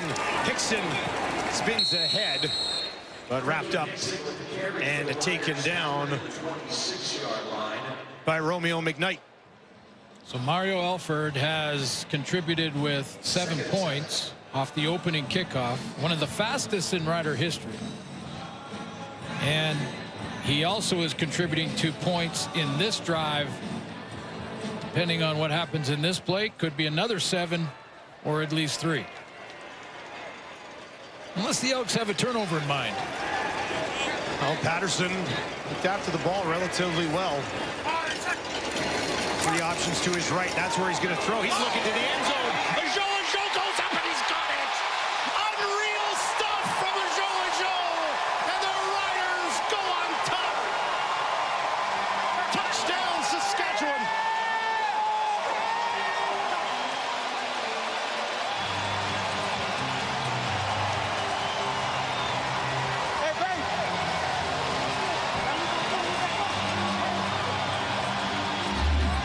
assist to Mario Alford to give Shea Patterson great field position. And he throws the fade throw, knowing that Joe has the great athletic ability to go up, climb the ladder, and rip it down. And he does just that. Right over top of Bynum. Second touchdown of the year for the 22-year-old. Riders will go for 2 to make it a 3-point lead. Hickson stands into the left of Patterson. Now he'll flare out to the left. Patterson looks that way. It's not there. And he throws an interception in the end zone. There's a flag on the play, though. Sean Bain saying you took me down and opened it up. And Derek Moncrief dropped back into coverage. Pass interference, Edmonton, number 29. Foul wasn't goal. Ball will be placed at the 1-yard line. We'll retry the convert. Bain is the target. And pushed to the flat from Hickson. Bain's on a short corner. Well, you can see that Derek Moncrief just runs through Bain to get to the ball. Coming in over top.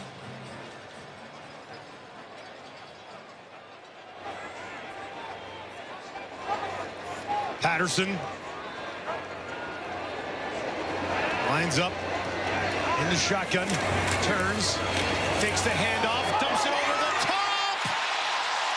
Broken up. Bynum working against Ebelis. And the Edmonton Elks cornerback wins that one.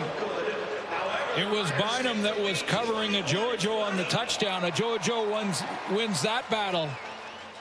But on the 2-point convert, Bynum bounced back. Again, we've seen a bunch of players tonight flush the bad play, get back and get ready for the next play. This was the touchdown to Joe. It's Bynum that he beats, going up over the top in the contested catch, comes down with it for the major. And then you got to flush that one as a DB. Don't let it go. Get on to the next play. Even though you're in good position, receiver makes an outstanding catch. So get to the 2-point convert and make it happen, because it was a slant route. And Bynum bounces back from that touchdown. Sweet moves from Joe. Here's the 2-point convert. Got to let it go, keep working, and he gets his right hand in there and rips it out on Ebelis.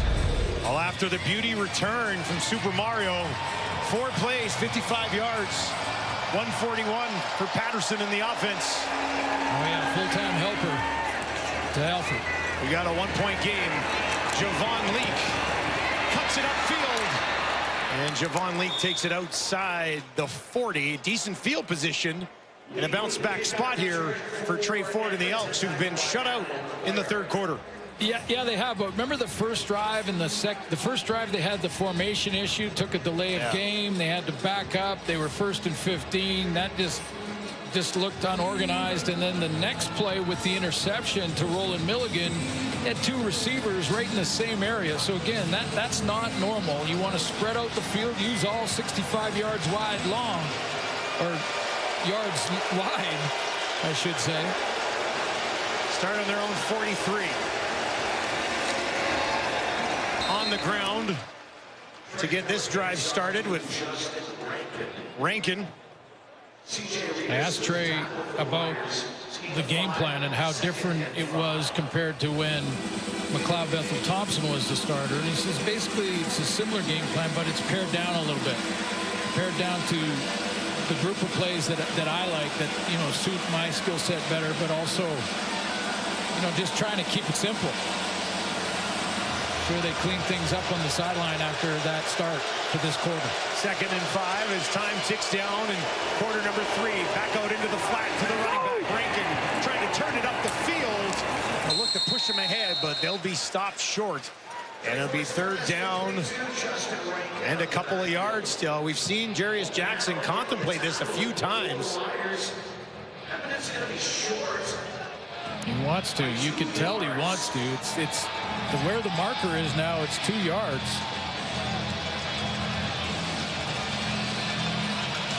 Oh, they are going to kick it away. Well, I think you have to. Yeah, you have to. I mean, you're in a 1-point game on the road. Yeah. play field position, and that's 3 straight.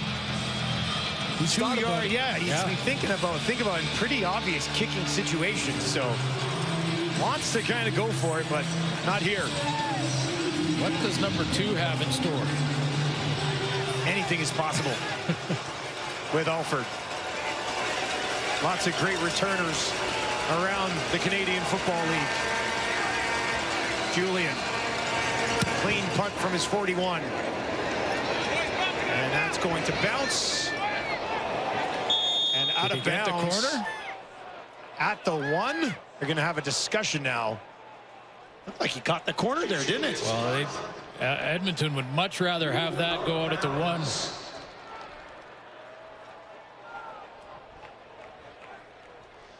We've got a 1-point game locked and loaded for you as we head into the 4th quarter on a Saturday at Mosaic. Shea Patterson, Trey Ford battling for a victory here in Regina.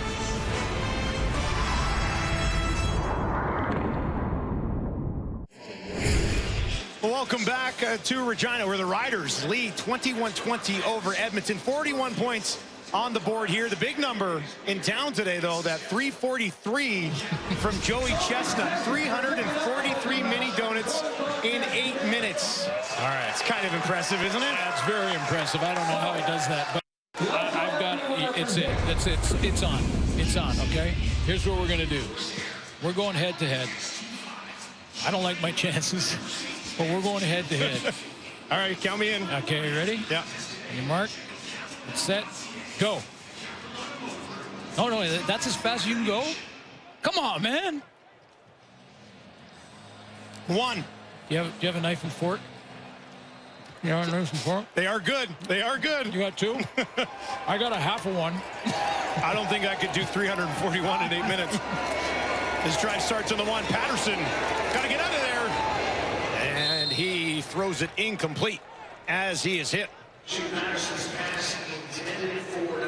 Just finishing my half a donut. I don't know how he does that, but yeah, you're down inside your own end zone. You don't want to give up the safety. Give the ball back and 2 points. Well, big time field position game here now. Absolutely. In the 4th quarter. It's a big play for Shea Patterson, try to get some breathing room. 1-point game. Thank you very much for joining us on a Saturday. Patterson gets this one away. There's a flag, multiple flags, as he throws it over the middle, looking for Stearns. First time today we've mentioned his name. Now, what is this flag?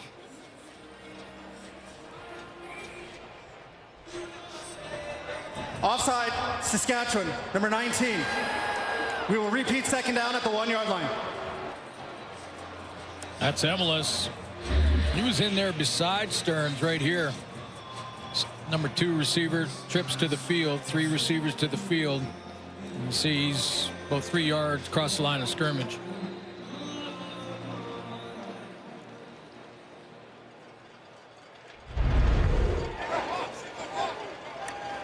So we'll do it again from the Rider 1.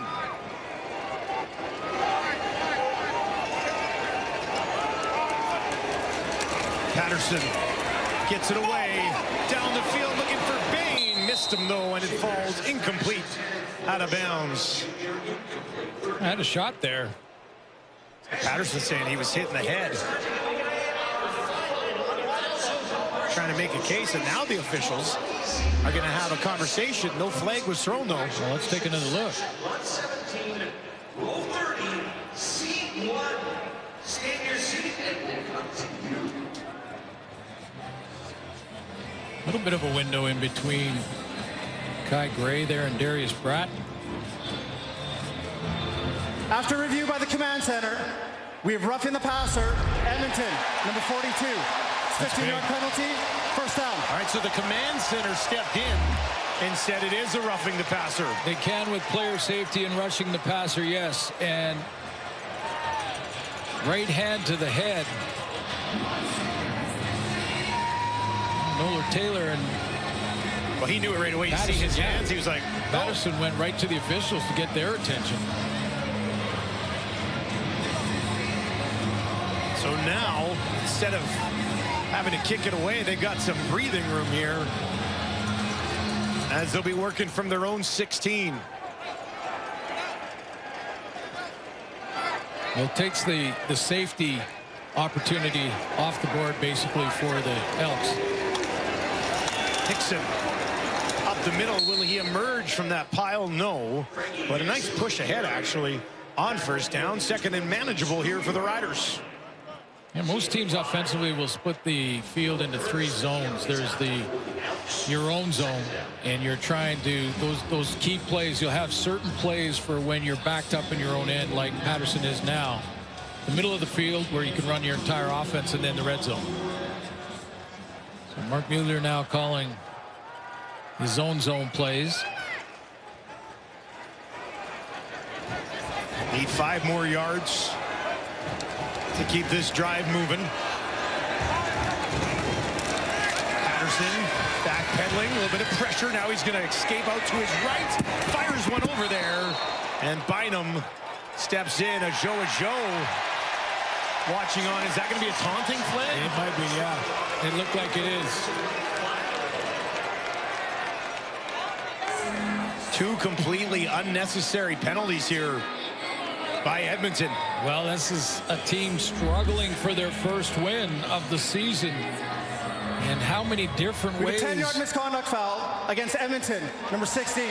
First down, Saskatchewan. How many different ways have they found to lose games down the stretch? 2 penalties gets the Riders off of the 1-yard line, their own 1-yard line. Well, in what would have been punting situations, too. It's not like it was first down. It was you're about to get off the field. Both times. First one, you know, not intentional, clearly, from Noah Taylor, but that last one, totally avoidable. Riders penalty-aided all the way up to their own 32. High snap. Patterson grabs it, tucks it into the belly of Hickson. And he stopped after about a pickup of just a single yard on that first down carry. His 11th of the game. When you're thinking about those, Saskatchewan's drive here is already a success.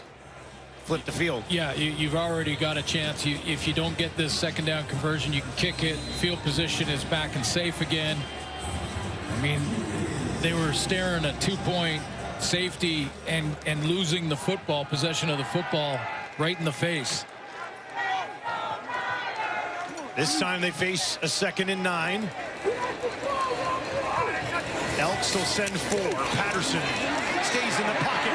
Now he's in trouble and he's taken down. Elliott Brown, Romeo McKnight, both getting there. It's really easy after the fact, but if Patterson saw his check down in Frankie Hickson, boy, he might have had a play. He might have had a first down here, but he's checking out the wide side of the field. He wanted something there. Saw that crossing route, that got picked up, and then the pocket collapsed on him. But he had Frankie Hickson with some space if he gave it to him early. 3rd and 17. Korshak. This one hangs up there. Cobb's going to take it at the 50. Midfield, and the Rider 50 is where he steps out of bounds. So still decent field position for Edmonton. Tag team effort from Romeo McKnight and Elliott Brown. As Patterson goes down.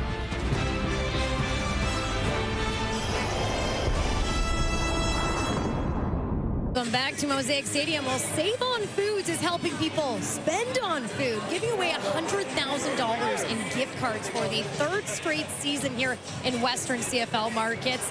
Each time they do this, 10,000 gift cards are handed out to everyone. And guys, it's been a great night for grocery goers because we know how this game started. Somebody won free groceries for a year. Yeah, no big deal.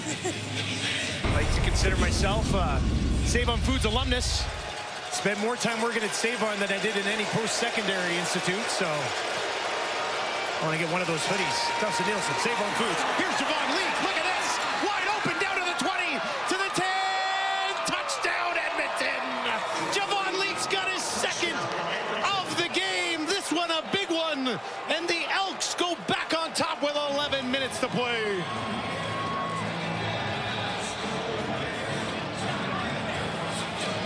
Martez Ivy is going to get the down block that makes the difference at the line of scrimmage.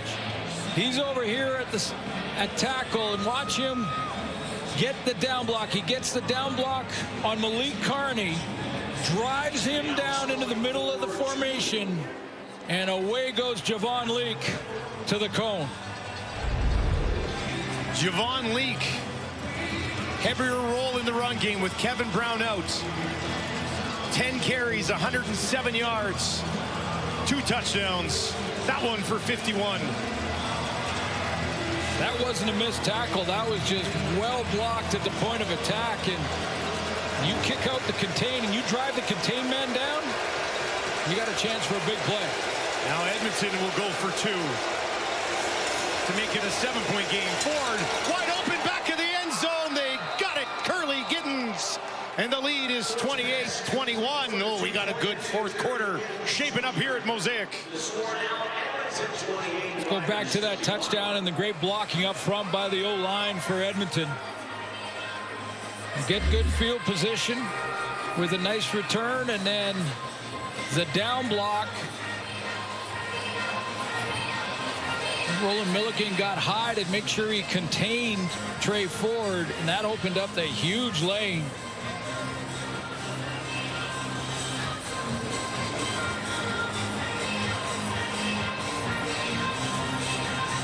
Take you to the 2-point convert. Make it a 7-point game here. Safety Bolacombo jumped a quick out by Tevin Jones, but he may have been a man stepping up to play man on that. Like the Riders were anticipating a run play on that 2-point convert. Riders defense, 48 yards per game on the ground this season. The Elks have ran for 200. Just 31 of those from Trey Ford. It's been Rankin and Leak who've done the damage.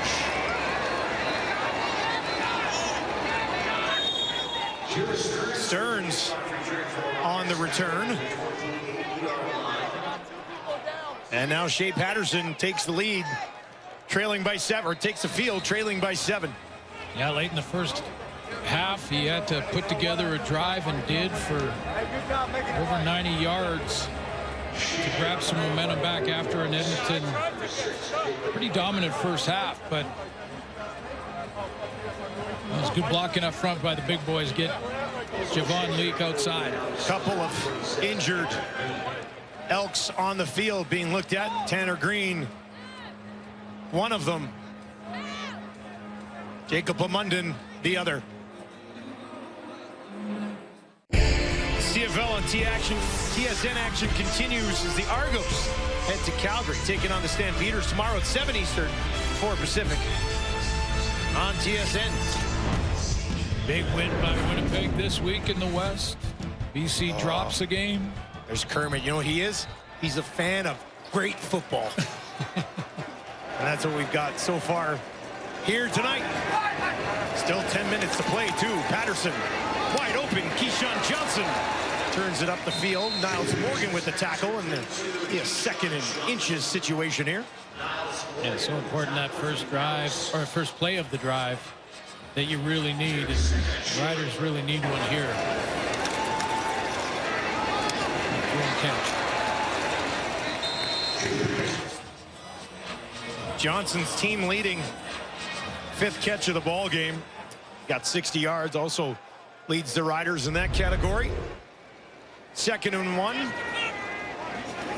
Patterson takes it on the far side, and look at him go. Shea Patterson to the 50, all the way up to midfield, staying out of the grasp of Niles Morgan.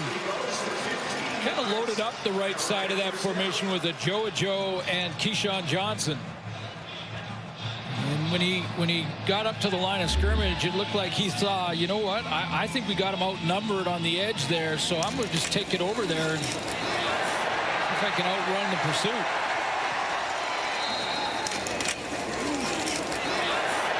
Get rid of his towel out of the way. Smack dab from midfield. Hickson busting through up the middle. First down and more. Frankie Hickson continues to have himself a day, well over 80 yards on the ground. Peter Godberg gets a great block up front. He's the center, and then it's a seal block here. 2 blocks right from guard and center. Ryan Sevier and Godberg, they get that job done at the line of scrimmage, and Hickson does the rest. Anderson there to finish him off at the end of the drive.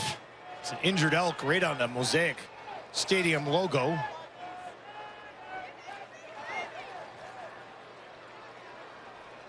And now they'll help him up. It was Oakman. One less thing for Godberg to worry about. It's tough to play that center spot.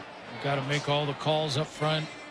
Make sure the quarterback gets the ball cleanly. You see, he's always communicating with the rest of his O-line.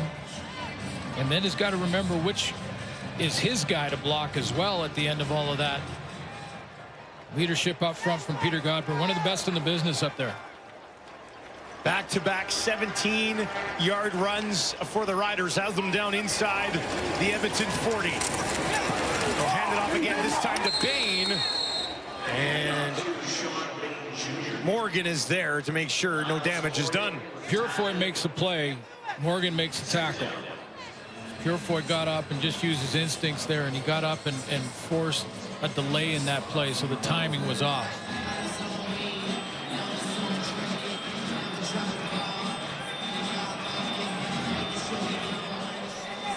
Former member of the Riders coaching staff there. Shivers on the sideline, calling the defensive shots with Edmonton. 2nd and 10 for Patterson. 4-man rush. Patterson down the field, over the middle, wide open. Just inside the 20, the catch is made. Stearns was there for him.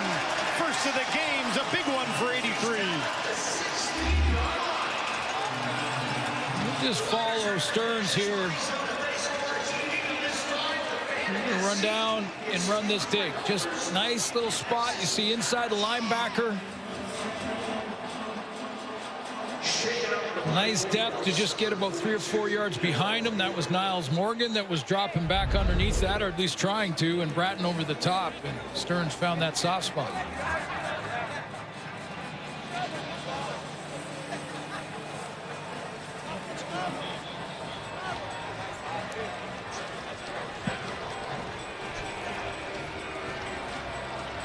And Noah Taylor just found out that now that the training staff went to get him, even though he's okay and recovered, he has to sit out 3 plays.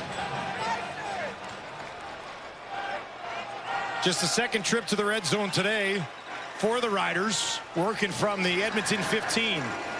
3 options out to the left for Patterson. Edmonton's going to bring the house. Patterson in trouble on the run and taken down. Purefoy, and the blitz pays off. First sack of the season for Purefoy comes at a big time. Yeah, usually down here in this red zone, you're going to get full pressure, and it's going to be here. And then this is Purefoy, the 3rd arrow. He comes from distance. He comes from off the line of scrimmage. He's going to loop around and go right down Main Street. Patterson sees him right in the line of vision immediately, but can't escape. That's a DB. That's a free safety getting after him. Well, Patterson can move, too. But Purefoy came in clean. Got him. 2nd and 24 now. Patterson, a little bit more time here. He's going to look for an end zone shot. Lays it up there. Ajo. No. Out of bounds is what they'll say. That close is his response. But he is a threat. I mean, this kid is a player. I didn't think I was well covered, and he found a way to still bring it in. He's out of bounds, landed on the white stripe, but Joe is a player now. He just does. It's like he's a rookie who just doesn't know any better. He's out there just playing, having fun. And Corey Mace is challenging. He may have thought that he had the ball before. Let's take another look at it. Saskatchewan, is challenging the previous ruling of incomplete pass. The play will be reviewed. Was his left foot down when the ball hit the hands? Yeah. Before it bounced back up. This would be a close look.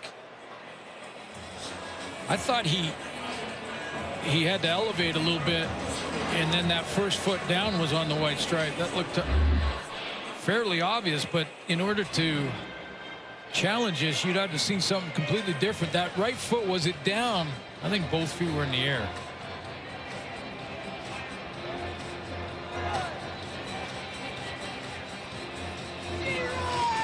All right, here we go.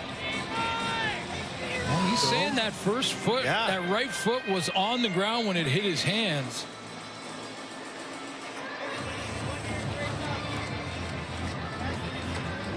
Ball touches there.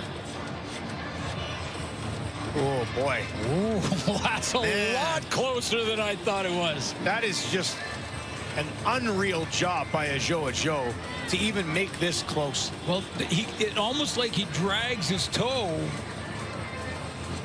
Ball hits his hands, and just hold on for that shot. Is that foot on the ground? It's darn close. Tough to get much of a better look at it than that one. Well, you know, the pebbles, the rubber pebbles, it's hard to tell.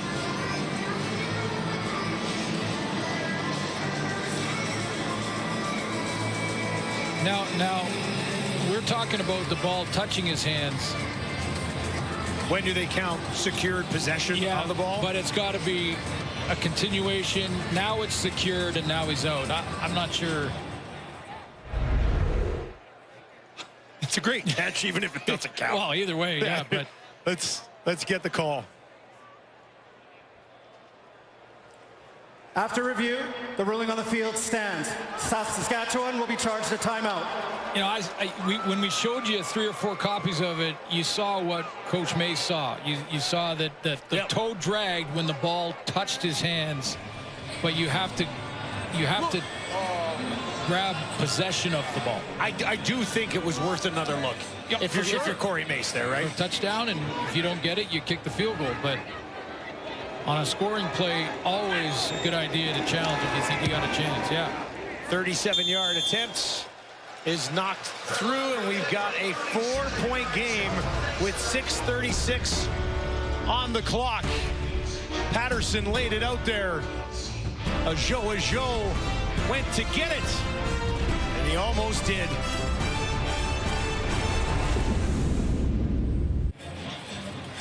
Well, it's been a tough start to the season for Edmonton. Jarius Jackson now in as interim head coach.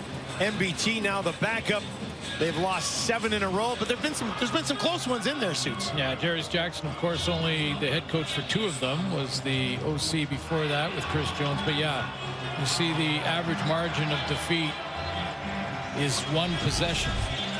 And there's been, what was it, 3 in a row walk-off field goal losses. Yeah. 11 in a row they've dropped going back to last year. Trey Ford trying to change that. That's not going to help. Nowhere to go on that carry for Rankin. Malik Carney fired up. It's a loss of 1. Real interested to see what Coach Mace does defensively here with his group on a 2nd and long. Do they go with pressure? Do they go with 3-man and see if they can make Trey Ford be patient? They've got 3 on the line. Thurman looked like he was going to come. Now he backs off. Ford trying to escape right up the middle. Trey Ford lunging ahead. He's got a first down. Found a small space between 3 Riders defenders and jumped through it. There's your answer, a little combination of both. They take Carney and they back him off the line of scrimmage there to your right, and then he does go on pressure, so it's 4-man pressure, but because of that stunt where Micah Johnson's going one way and Carney the other, it opens up the middle.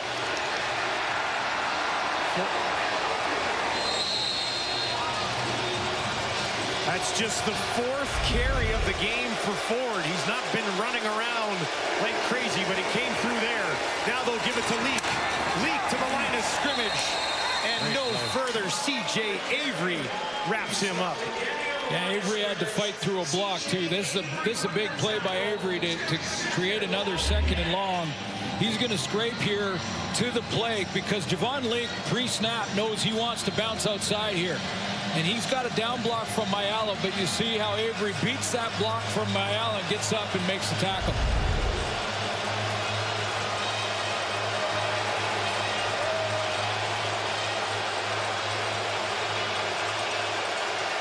Second and 9 for Ford. 4 options, wide side right. Looks over the middle. Turns. And now he's in trouble. Trying to stay alive. And they eventually track him down from behind after he picks up a few positive yards. Cox was there to grab him. And that'll bring up 3rd down. Didn't get the 2-and-out, but the Rider defense does get the stop. Now the strategy for Jake Julian here is to try and coffin corner this again. Dropped one out at the 1. Doesn't need a single point here. Doesn't want a single point. Take the field position with 3:40 remaining. Julian, big leg, averaging 53.4 yards per punt coming into this one. That is away. It is up. And Won't be quite as good as the 1-yard line, but that's inside the 10 is excellent. Real nice.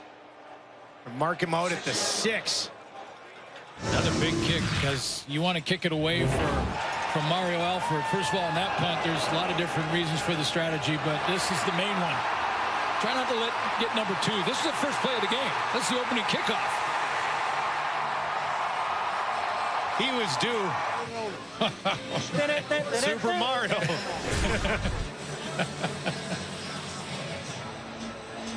Look at Janarian Grant, Mario Alford. Yeah. 2 of the best to ever do it. We have a chance to witness them every week in the Canadian Football League. What a treat. Patterson now with a 6-2 start, hanging in the balance. Gets this ball in his own 6 with just over 3 to play. Started a heavy blow there. Really Oakman came over and lowered a boom on Sean Bain.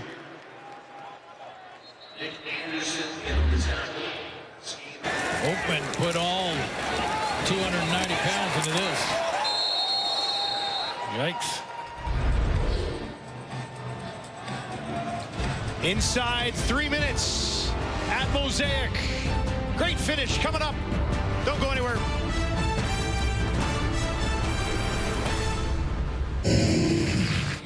Well, these 2 teams met back on week 1, and the Riders, guess what? They came back in that football game, outscoring Edmonton 21-3 in the 4th quarter to start the season with a come-from-behind victory. Trevor Harris in that game. Shea Patterson in this one. 2nd and 6. Patterson gets it away. Wide open, far side. Keyshawn Johnson for a Riders first down. I think that was tipped at the line. Like and was that Oakman? Looked like it got tipped here off the edge.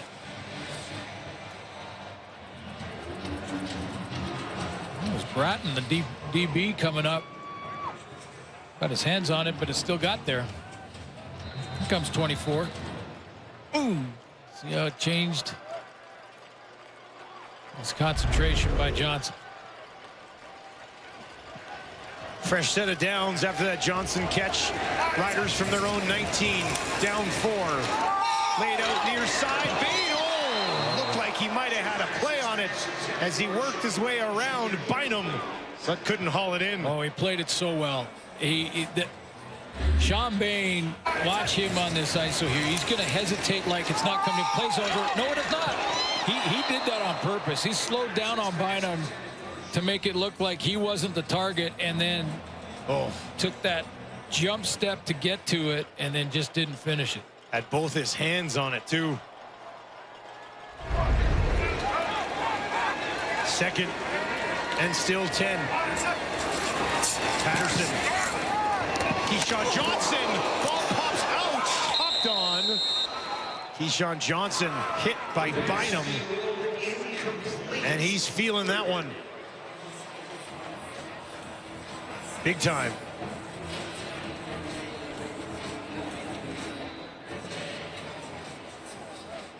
Been a very physical game from the very beginning of it.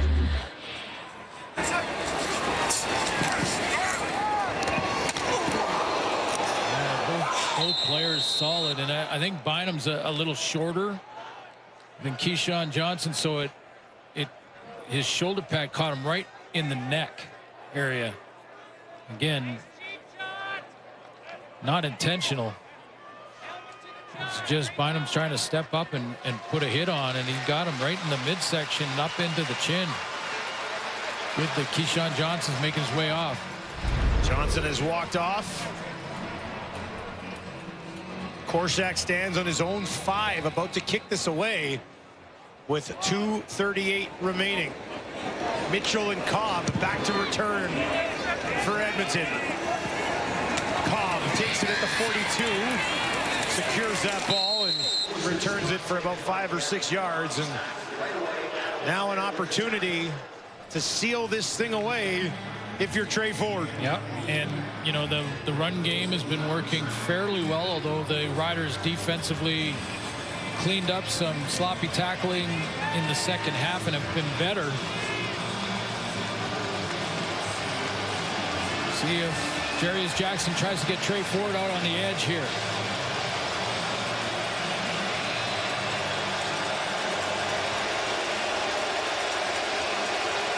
They work from the 49. They'll hand it off. Leak, oh, look at this. He's done it again. Down to the 30, to the 20. Are you kidding me? Javon Leak with a house call to possibly seal it away. His 3rd rushing touchdown of the football game. Wow. 61 yards for Leak. Untouched through the line of scrimmage. Linebacking core.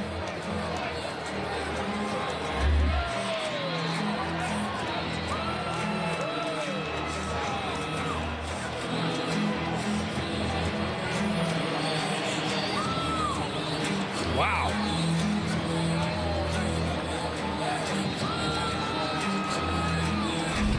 What a night for Javon Leak. Let's go. What I tell you, bro? The defense that up until tonight had shut down the run all season long. Time count violation, Edmonton, number 9. 5-yard penalty. It remains a convert.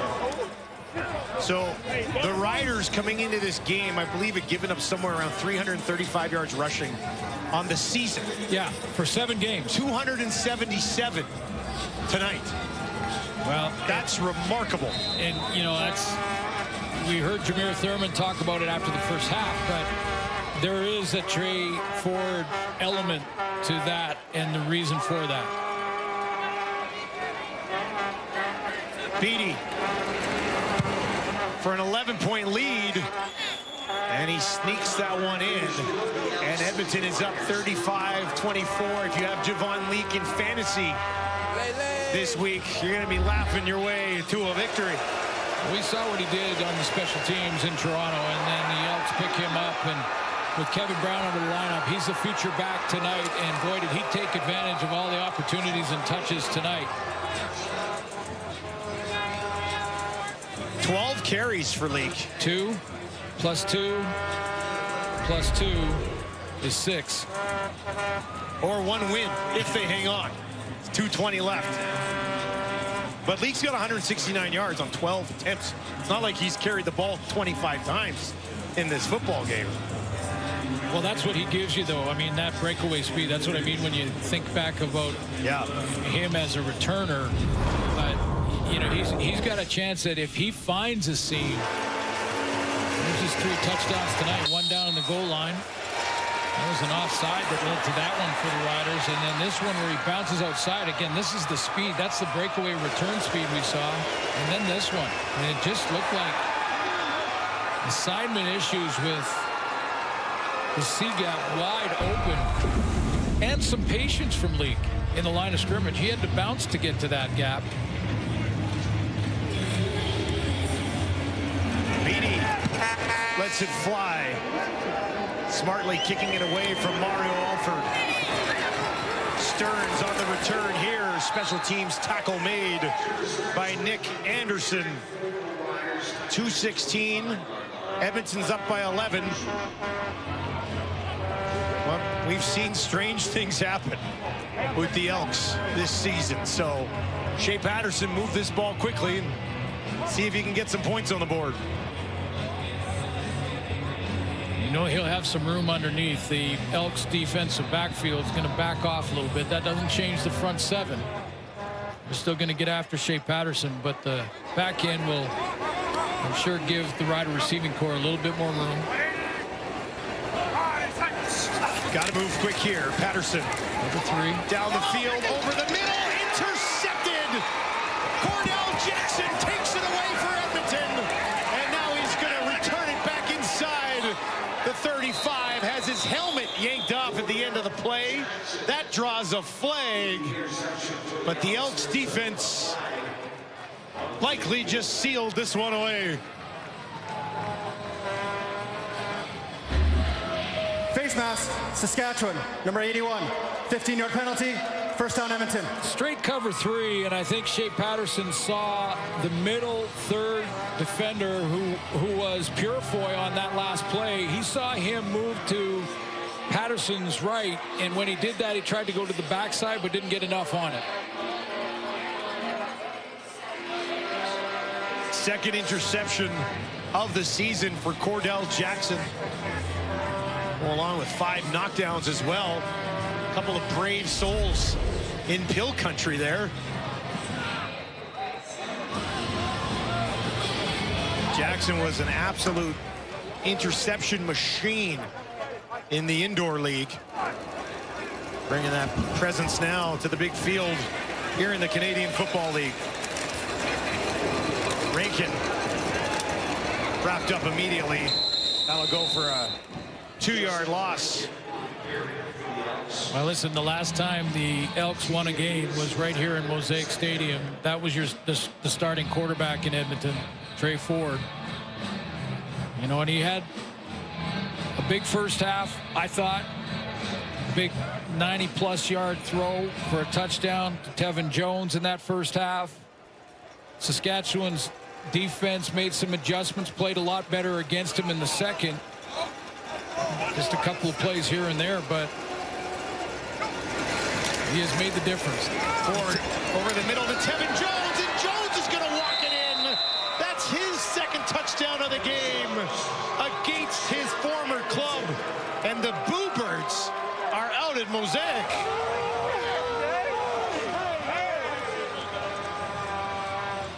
Well, this is, again, you know, it's all-around team effort for Edmonton. They've got some plays in the return game to give them some field position. They got some plays from their defense, certainly.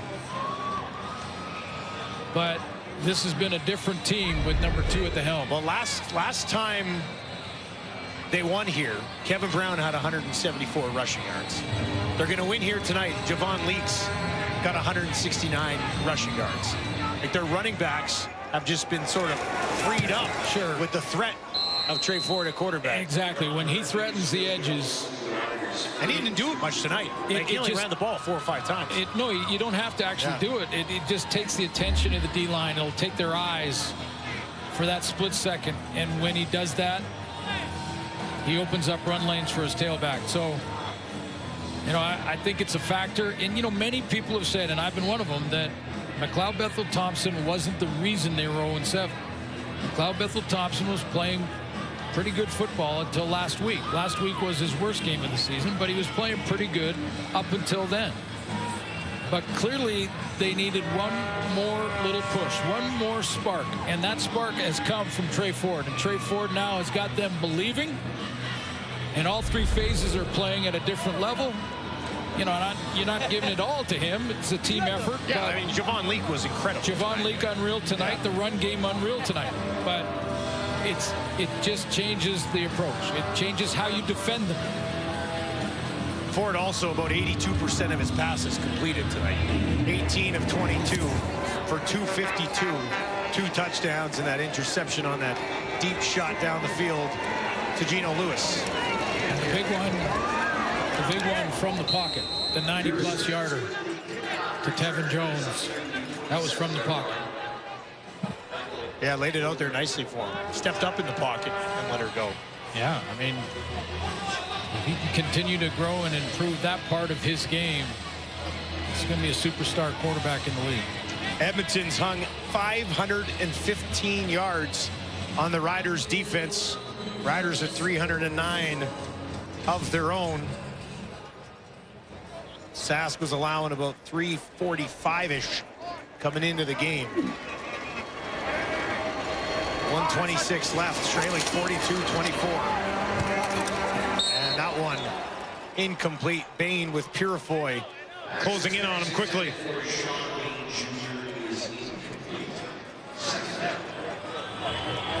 Jarius Jackson as a head coach will get his first win.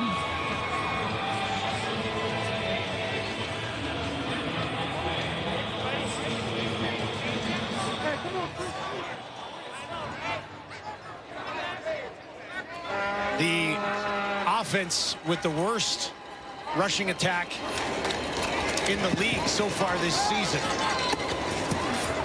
Hangs almost 300 yards on the Riders on the ground. And this wasn't on Shea Patterson. I think back to it was a one-possession game, and Patterson had that play on the sideline to Sean Bain when he dropped that one. That was, you know, that could have been a difference maker at that moment, but you know, the word is that Trevor Harris is getting closer and closer. He's maybe a week, maybe 2 from returning.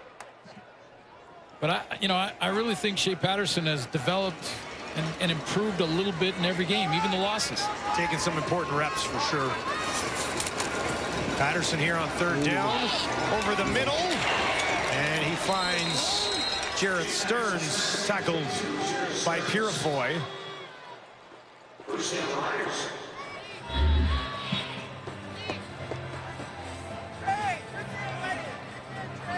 Stearns quiet tonight, just a couple of catches for 40 yards.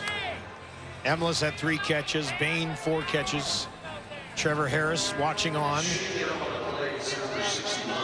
The Riders now will go to 2-3 since Trevor was injured,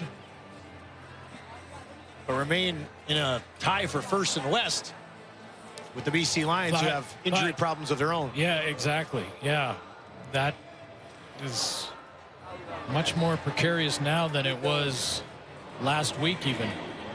How quickly things can change. And the good news is that Vernon Adams Jr. in BC looks like he's going to be kind of a week-to-week situation with some kind of a bone bruise. Damn. The Elks get their first win. I'll tell you what, exercising some demons for them. I mean, just mentally for Edmonton to get a win under their belt, to be able to go to practice the next day and say, okay, we didn't find a way to lose it finally, but it tightens things up. And Calgary plays tomorrow night, so against Toronto. If Calgary can win that game, and they're 3-0 at home, they look better at home than they do on the road. If they can win that game, and then the Bombers rolling in off that shutout that they had on Thursday. What a dominant game that was. That was like very impressive.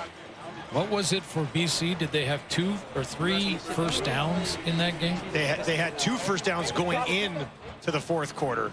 And then 4 total, I think, on the night. But just to hold a team to 4 first downs, like dominant defensive effort by the Bombers. Patterson. Out to his right, cross.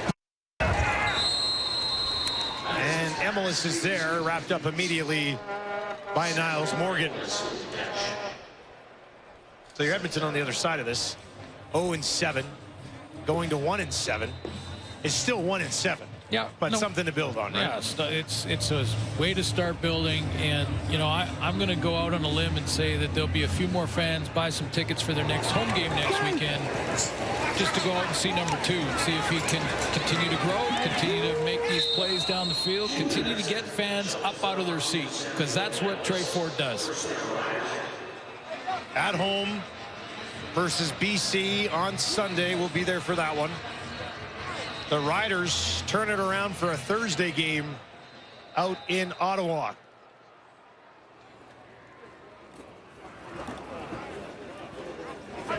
Patterson stays in the pocket, down the field, guns that one in there to a Joe.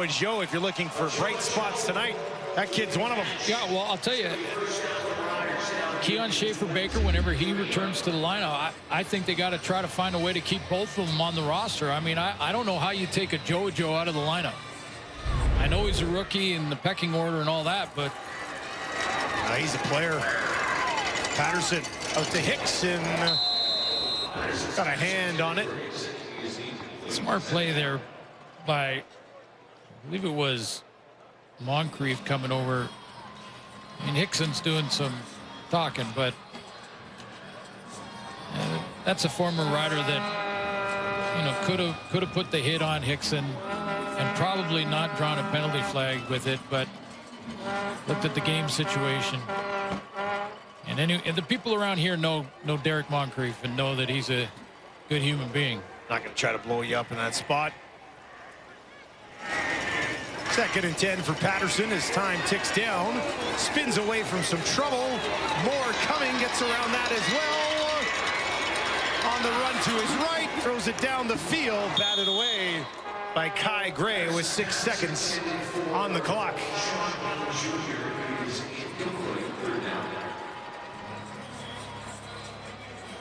Jarius Jackson, first win as the interim head coach.